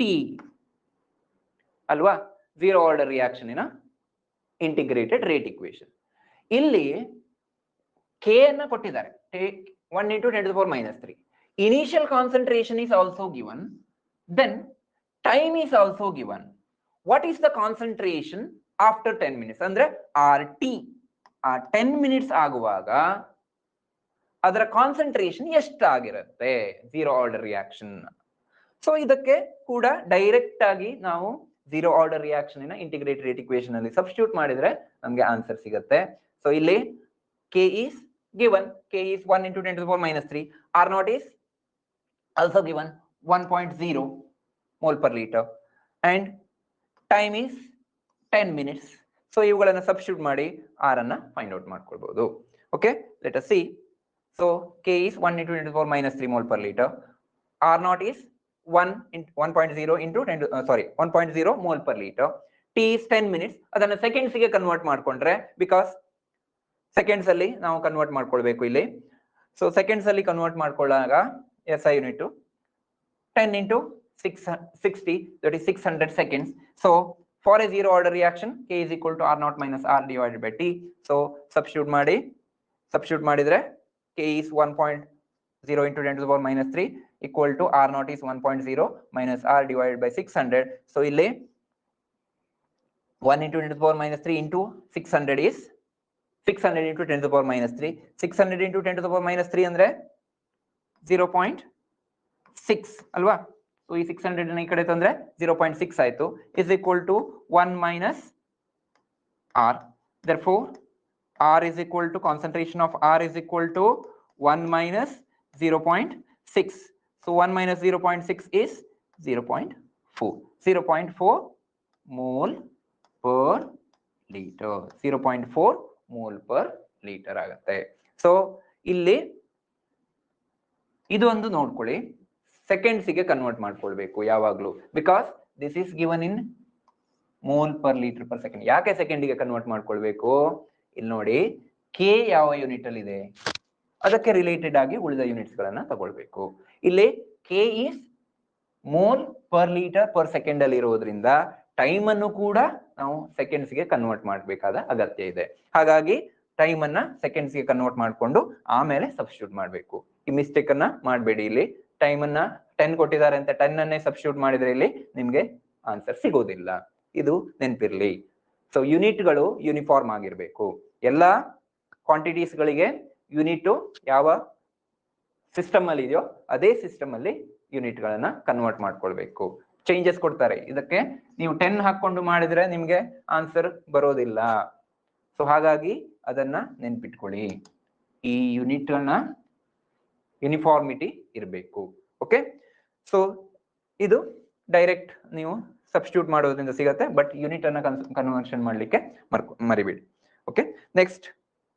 So answer is 0.4 mole per liter. That is option C. Correct? Yes. Next question. Half-life of a reaction is found to be inversely proportional to the cube of initial concentration. Order is. So half-life ಗೆ ಒಂದು short cut formula ಹೇಳ್ತೇನೆ. Half ಲೈಫಿಗೂ ಮತ್ತು ಕಾನ್ಸಂಟ್ರೇಷನ್ನಿಗೂ ಬೇರೆ ಬೇರೆ order ಇದ್ದಾಗ half ಲೈಫಿಗೂ ಮತ್ತು ಕಾನ್ಸಂಟ್ರೇಷನ್ನಿಗೂ ಇರುವ relation ಅನ್ನ ನಾವು ಈಸಿಯಾಗಿ ನೆನ್ಪಿಟ್ಕೊಳ್ಬಹುದು. Half life is directly proportional to the concentration of the, that is initial concentration of the reactant, to the power 1 minus n, where n is order. For example ನೋಡಿ, ನೀವು zero order reaction ಗೆ n is 0, so t half is directly proportional to r naught ಅಲ್ವಾ?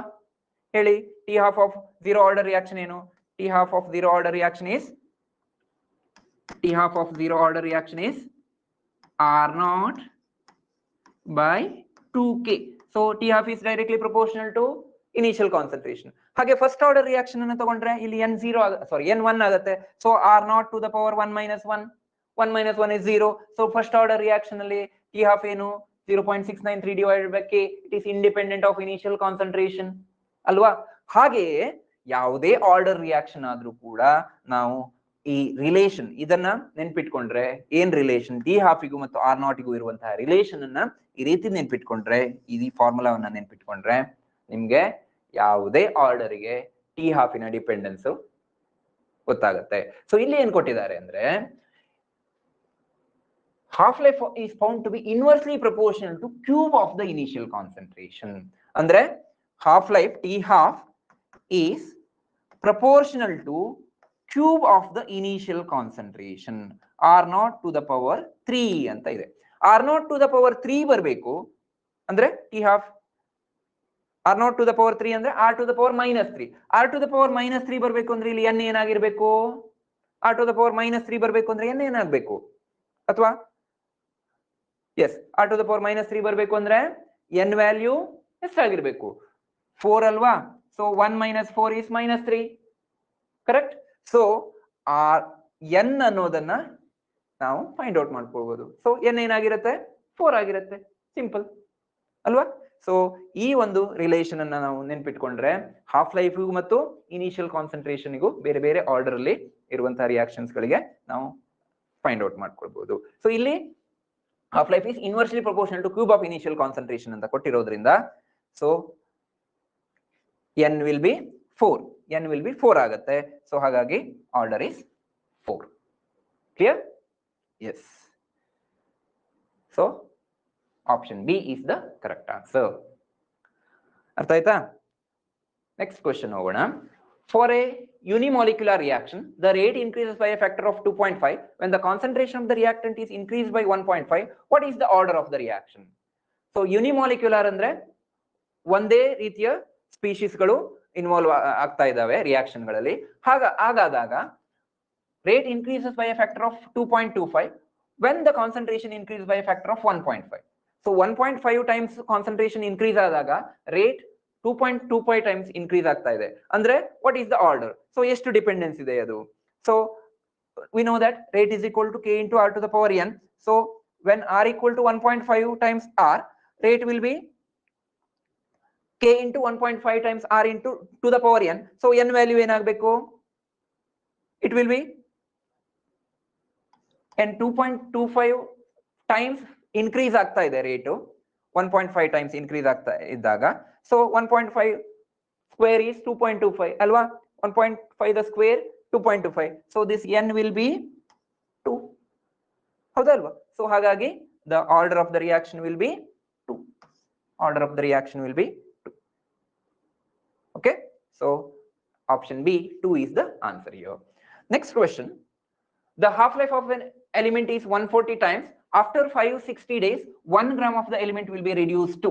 So half-life is the time required for half of the initial concentration. The time required to initial concentration half ಆಗ್ಲಿಕ್ಕೆ ಬೇಕಾಗುವಂತ time. So let us consider R naught is the amount of the element initially present. RT is the amount of element present at time t. Then here 560 days ಅಂತ ಕೊಟ್ಟಿದ್ದಾರೆ time. Half life is 140 days. So number of half life is time period divided by 1 half life. 560 divided by 140, which will be the number of half lives will be 4. Then the amount of, that is fraction of the reactant remaining R naught by RT is equal to 1 by 2 to the power of n. Here n is number of half lives, because one half life ಅಲ್ಲಿ concentration 1 by half ಆಗುತ್ತೆ, 1 by 2 ಆಗುತ್ತೆ. So ಹಾಗಾಗಿ n half life ಅಲ್ಲಿ 1 by 2 to the power n. Here n is 4, so n is 4, that's why n is 4 ಅಂದ್ರೆ 2 to the power 4, so 1 by 16 of initial concentration. That is 1 gram ಅನ್ನ 1 gram ಅನ್ನ ನಾವು ತಗೊಂಡ್ರೆ 1 gram ಅನ್ನ element ಅನ್ನ ತಗೊಂಡ್ರೆ it will be reduced to 1 by 16 times of initial concentration. So ಇಲ್ಲಿ ನಾವು ಈ ಒಂದು ರಿಲೇಷನ್ ಅನ್ನು ನೆನಪಿಟ್ಕೊಳ್ಳಿ. The amount of concentration, concentration of the reactant, this ratio R naught by R is equal to 1 by 2 to the power n. So half life ಅಲ್ಲಿ 1 by 2 to the power n. So that will be the fraction of the reactant remaining after n half lives. So ಇಲ್ಲಿ 4 half lives ಆಗುತ್ತೆ, ಯಾಕೆಂದ್ರೆ 140 is the half life, 560 days ಅಂದ್ರೆ 4 half lives ಆಗುತ್ತೆ. So 1 by 2 to the power n. Next question, the rate constant of a reaction is 3.25 into 10 to the power minus 3 mole to the power minus 2 liter square per minute. The order of the reaction is. So ಇಲ್ಲಿ rate constant ಅನ್ನ ಕೊಟ್ಟಿದ್ದಾರೆ, ಅದರ ಆಧಾರದ ಮೇಲೆ ನಾವು order ಅನ್ನ find out ಮಾಡಬೇಕು. So ಇಲ್ಲಿ ಏನು ನಮಗೆ ಟಿಪ್ಸ್ ಏನು, ಇಲ್ಲಿ ಯಾವ ಪಾಯಿಂಟ್ ಅನ್ನ ಕನ್ಸಿಡರ್ ಮಾಡಬೇಕು? ಇಲ್ಲಿ ಈ ವ್ಯಾಲ್ಯೂಗೆ ನಮ್ಗೆ ಯೂಸ್ ಆಗೋದಿಲ್ಲ, ವ್ಯಾಲ್ಯೂ ಇಂದ ಯಾವುದೇ ಯೂಸ್ ಇಲ್ಲ ಆರ್ಡರ್ ನ ಫೈಂಡ್ ಔಟ್ ಮಾಡ್ಲಿಕ್ಕೆ. ನಮಗೆ ಇಲ್ಲಿ ಯೂಸ್ ಆಗುವಂತದ್ದು ಈ ಯೂನಿಟ್ ಅನ್ನ ನೋಡ್ಕೊಳ್ಳಿ. So you know that rate constant of a reaction R is equal to K into concentration of the reactant to the power n. So K is equal to rate divided by concentration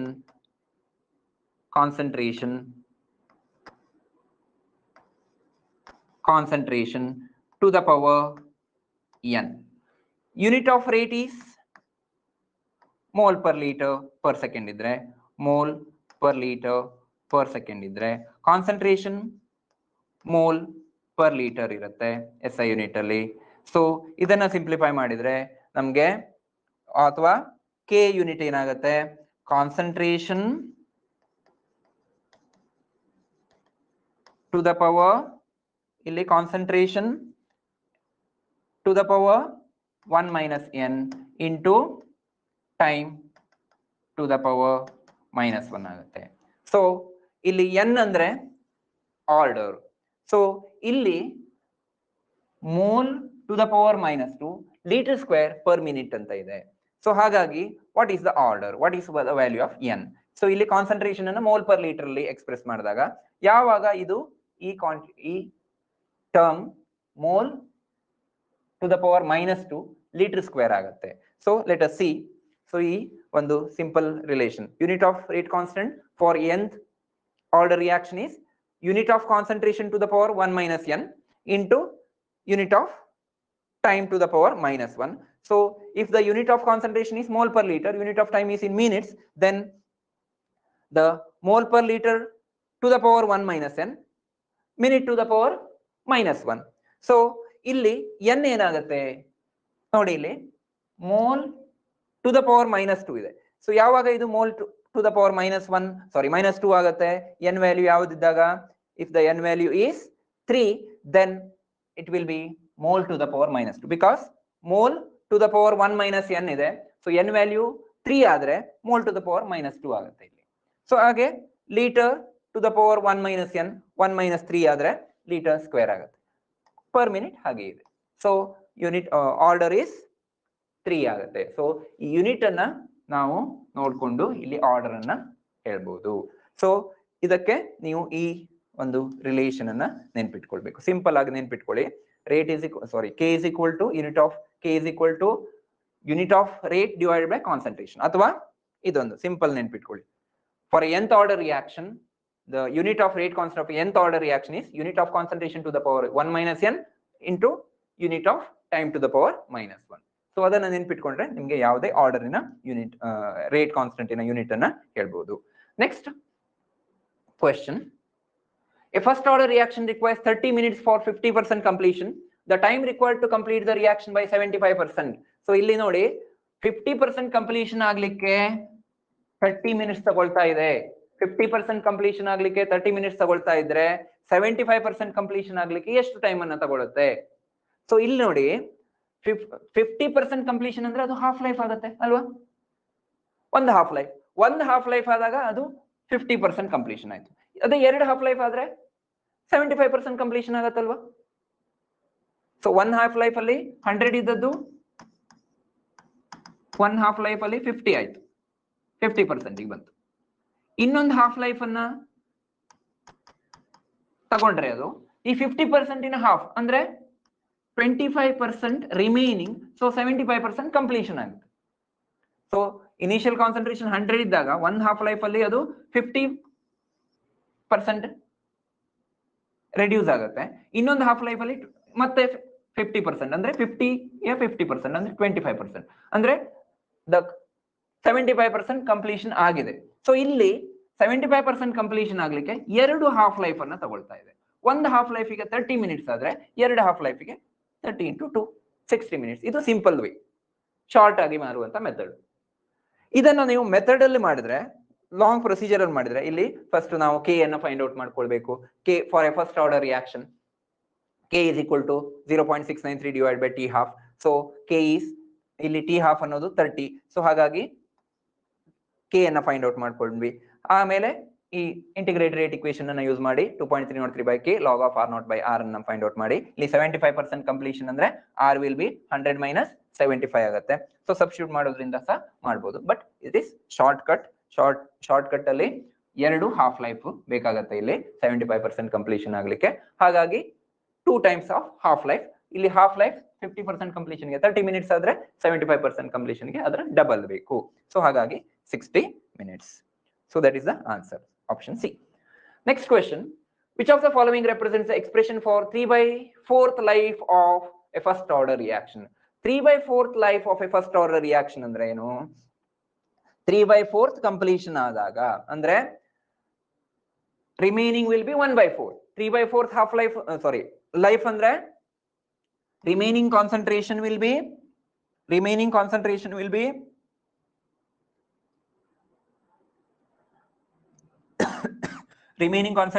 be 1/4. Okay, so k is equal to 2.303 by t of 3/4 log of r naught by r ಅಂತ ತಗೊಳ್ಬಹುದು. So ಇಲ್ಲಿ r is 1 ಆದ್ರೆ r naught is 1 ಆದ್ರೆ r is 1/4. so k is equal to 2.303 by t of 3/4 log of 1/1/4. so 1/1/4 is 4. so 2.303 by t of 3/4 into log of 4. That is the time required for 3/4th life will be 2.303 by k into log of 4. So this will be the expression. So answer is 2.303 by k log of 4. So option C is the answer. Next, for the reaction CH3CHO gives CH4 plus CO. Rate is equal to K into CH3CO, concentration of CH3CHO, that is ethanol or acetaldehyde, to the power 3/2. Then molecularity and order of the reaction. So ಇಲ್ಲಿ molecularity ಅಂದ್ರೆ ಏನು? Number of the reactant species which are involving in the reaction. So order ಅನ್ನು ನಾವು ಇಲ್ಲಿ rate expression ಕೊಟ್ಟಿದ್ದಾರೆ. Rate expression ಇಂದ ನಾವು order ಅನ್ನ ಫೈಂಡ್ ಔಟ್ ಮಾಡ್ಕೊಳ್ಬಹುದು. So what is the order here? 3/2 ಅಂತ ಕೊಟ್ಟಿದ್ದಾರೆ. To the power 3/2. To the power 3/2 ಅಂದ್ರೆ order is half, 1/1.5. so then molecularity, see the reactant here, only one type of reactant is there, CH3CO only. so molecularity is 2.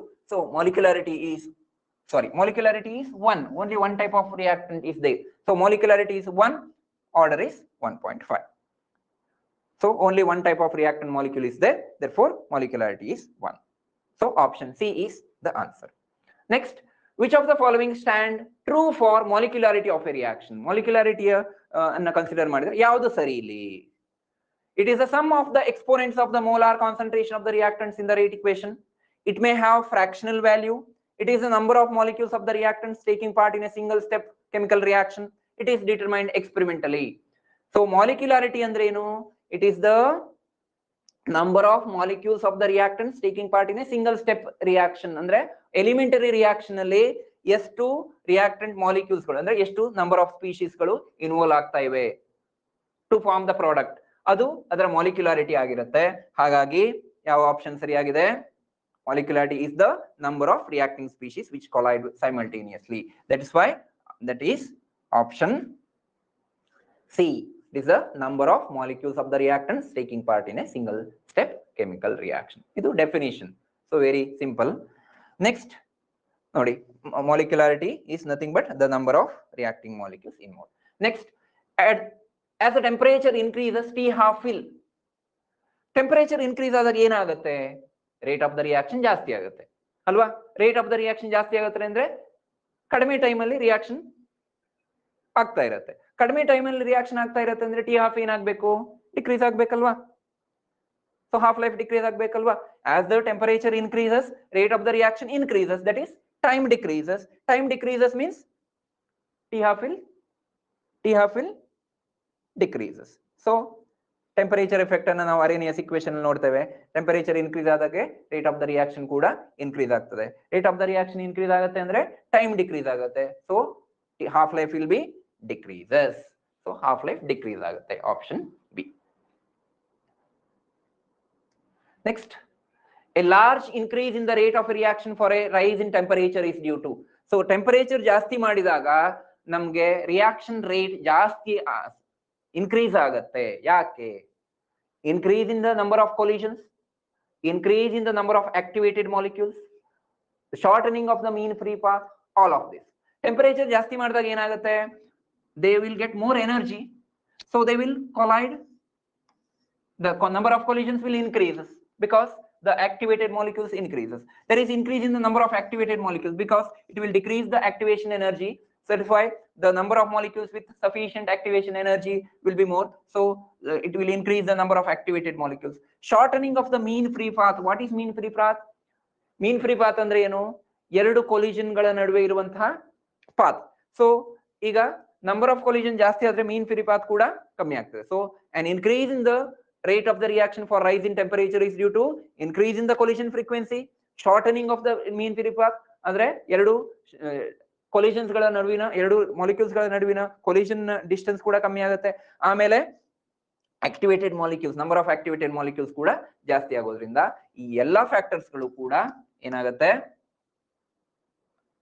ಕಾರಣ ಆಗುತ್ತೆ. Temperature ಜಾಸ್ತಿ ಆಗೋದ್ರಿಂದ ಈ ಎಲ್ಲಾ changes ಆಗೋದ್ರಿಂದ rate of the reaction increase ಆಗುತ್ತೆ. So option C is the correct one. Next, energy of activation of a ರಿಯಾಕ್ಷನ್ is reduced by. ಯಾವಾಗ ಆಕ್ಟಿವೇಶನ್ ಎನರ್ಜಿ ರಿಡ್ಯೂಸ್ ಆಗುತ್ತೆ? Increasing the temperature, reducing the temperature, reducing the pressure, increasing the pressure. So ಇದು simple ಇದೆ, direct ಇದೆ. So activation energy ನೀವು Arrhenius equation ಅಥವಾ Boltzmann Maxwell distribution curve ಅಲ್ಲಿ ನೋಡಿದಿರಿ. As the temperature increases, the activation energy decreases. Activation energy ಕಡಿಮೆ ಆಗಿದೆ. So ಹಾಗಾಗಿ by increasing the temperature, activation energy decreases. So energy of activation is reduced by increasing the temperature. So option A is answer here. Next question. The rate of reaction is doubled for every 10 degree rise in temperature. The increase in reaction rate as a result of temperature rise from 10 to 100 degrees Celsius is. So ಇದೊಂದು important. ಇಲ್ಲಿ every 10 degree rice ಆದಾಗ rate of the reaction double ಆಗುತ್ತೆ. ಹಾಗಾದ್ರೆ 10 ಡಿಗ್ರಿಯಿಂದ 100 ಡಿಗ್ರಿಗೆ rice ಆದಾಗ ಎಷ್ಟು ಅದರ rate, ಎಷ್ಟು ಟೈಮ್ ಜಾಸ್ತಿ ಆಗುತ್ತೆ? ಸೊ ಇಲ್ಲಿ ನೋಡಿ, ಡಬಲ್ ಆದಾಗ, ಡಬಲ್ ಆಗ್ಲಿಕ್ಕೆ 10 ಡಿಗ್ರಿ ರೈಸ್ ಬೇಕು. ಇಲ್ಲಿ 10 to 100 ಅಂದ್ರೆ 9 ಟೈಮ್ಸ್ ಆಯ್ತಲ್ವಾ? 9 ಟೈಮ್ಸ್ ಆಯ್ತಲ್ವಾ? ಸೊ ಹಾಗಾಗಿ ಫಾರ್ ಎವ್ರಿ 10 ಡಿಗ್ರಿ ರೈಸ್ ಆದಾಗ 2 ಟೈಮ್ಸ್ ಜಾಸ್ತಿ ಆಗುತ್ತೆ ರೇಟ್. ಸೊ ಹಾಗಾದ್ರೆ ಇಲ್ಲಿ 100 ಡಿಗ್ರಿ, 10 ಇಂದ 100 ಡಿಗ್ರಿ ಚೇಂಜಸ್ ಆದಾಗ 9 ಟೈಮ್ಸ್ ಚೇಂಜ್ ಆಯ್ತಲ್ವಾ? 9 ಟೈಮ್ಸ್ 10 ಡಿಗ್ರಿ ರೈಸ್ ಆಗ್ತಾ ಹೋಗಿತ್ತಲ್ವಾ? ಸೊ ಹಾಗಾಗಿ ರೇಟ್ ಆಫ್ ದ ರಿಯಾಕ್ಷನ್ ಏನಾಗಬೇಕು? 2 to the power 9 ಆಗ್ಬೇಕಲ್ವಾ? 2 to the power 9 times increase ಆಗಬೇಕು. 2 to the power 9 times increase ಆದರೆ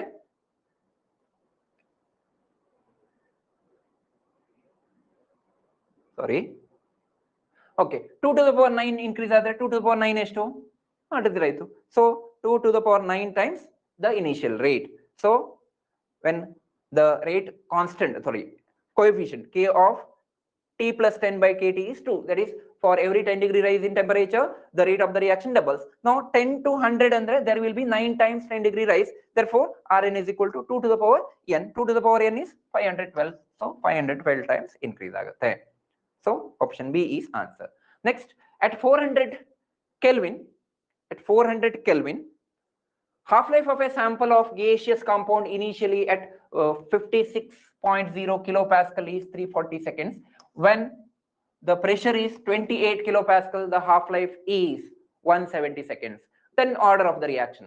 ಇಲ್ಲಿ ನೋಡಿ half-life ಅನ್ನ ಕೊಟ್ಟಿದ್ದಾರೆ at 400 Kelvin ಅಲ್ಲಿ half-life of the sample of gaseous compound is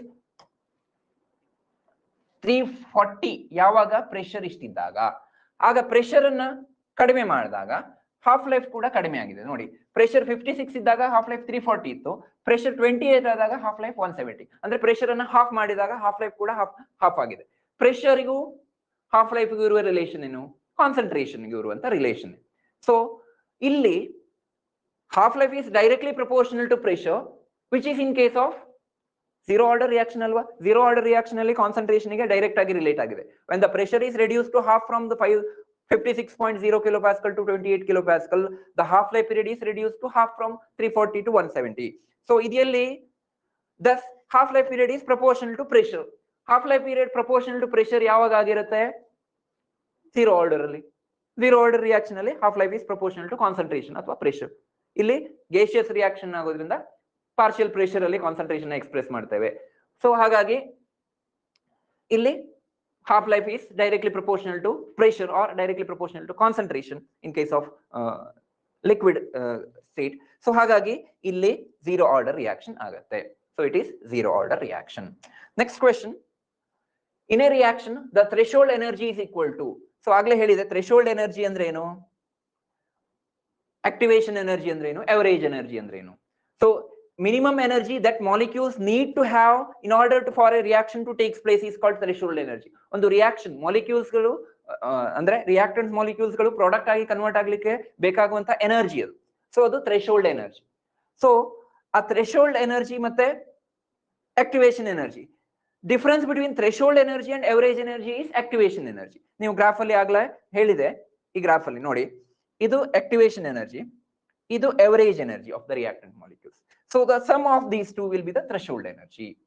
Sum of activation energy and reactant, that is average energy. So the threshold energy is equal to the sum of activation energy and average energy. So option A. So ee graph alle nodbodu ನೀವು, threshold energy is this one. So it is the sum of two energies, that is EA and ER, that is average energy and activation energy. So that is option A. Next question.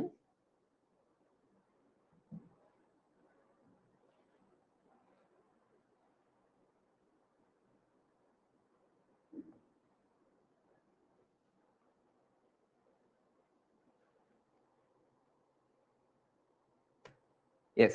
Next question is, a chemical reaction was carried out at 300 Kelvin and 280 Kelvin. The rate constant were found to be K1 and K2 respectively. Then, say, very interesting question here. 300 Kelvin ಅಲ್ಲಿ ಮತ್ತೆ 280 Kelvin ಅಲ್ಲಿ ಒಂದು reaction ಅನ್ನ carry out ಮಾಡ್ತಾ ಇದೆ. Let us take the rate constant at 300 Kelvin be, at rate constant at 300 Kelvin be K1. Let us consider that rate constant at 300 Kelvin be K1 and rate constant at 280 Kelvin be K2. So ಹಾಗಾದ್ರೆ ಇಲ್ಲಿ temperature difference ಎಷ್ಟು? 20 degree Kelvin. So you know that for every 10 degree rise in temperature the rate constant doubles. So for 20 Kelvin rise in temperature the rate will be 4 times of initial concentration, that is K1 is equal to 4 times of K2. So K1 will be equal to 4 times of K2, ಅಥವಾ K2 is equal to 1 by 4 times K1 ಅಥವಾ K1 by 4, or K2 is equal to 0.25 times K1. Therefore we can have the answer. K2 is equal to 0.45 times K1. Next question. When the catalyst increases the rate of a reaction, the rate constant, catalyst in madutte, rate of the reaction na increase madutte. Avaga rate constant enagutte, remains constant, increases, decreases, none of these. So illi catalyst andre eno, catalyst will decreases the activation energy. Catalyst will decreases the activation energy. So catalyst increases the rate of the reaction by decreasing the activation energy needed for the reaction. Okay, so according to Arrhenius equation, K is equal to A into e to the power minus EA by RT. So when EA decreases, activation energy decreases, this minus EA by RT will increases. EA decrease adaga minus EA by RT increase agbeku. So this will cause us e to the power minus EA by RT to increase. Alva? So EA by RT minus EA by RT increase adre e to the power minus EA by RT kuda increase agbeku, and thus rate constant enagbeku, idu ಜಾಸ್ತಿ ಆದ್ರೆ rate constant kuda ಜಾಸ್ತಿ ಆಗಬೇಕು. So rate constant kuda increase ಆಗುತ್ತೆ. So that is increases, option B. Next, for the reaction A plus B gives rise to product, it is found that power of A is 2 and power of B is 3 in the rate expression. When the concentration of both A and B are doubled, what will be the rate increases by a factor of?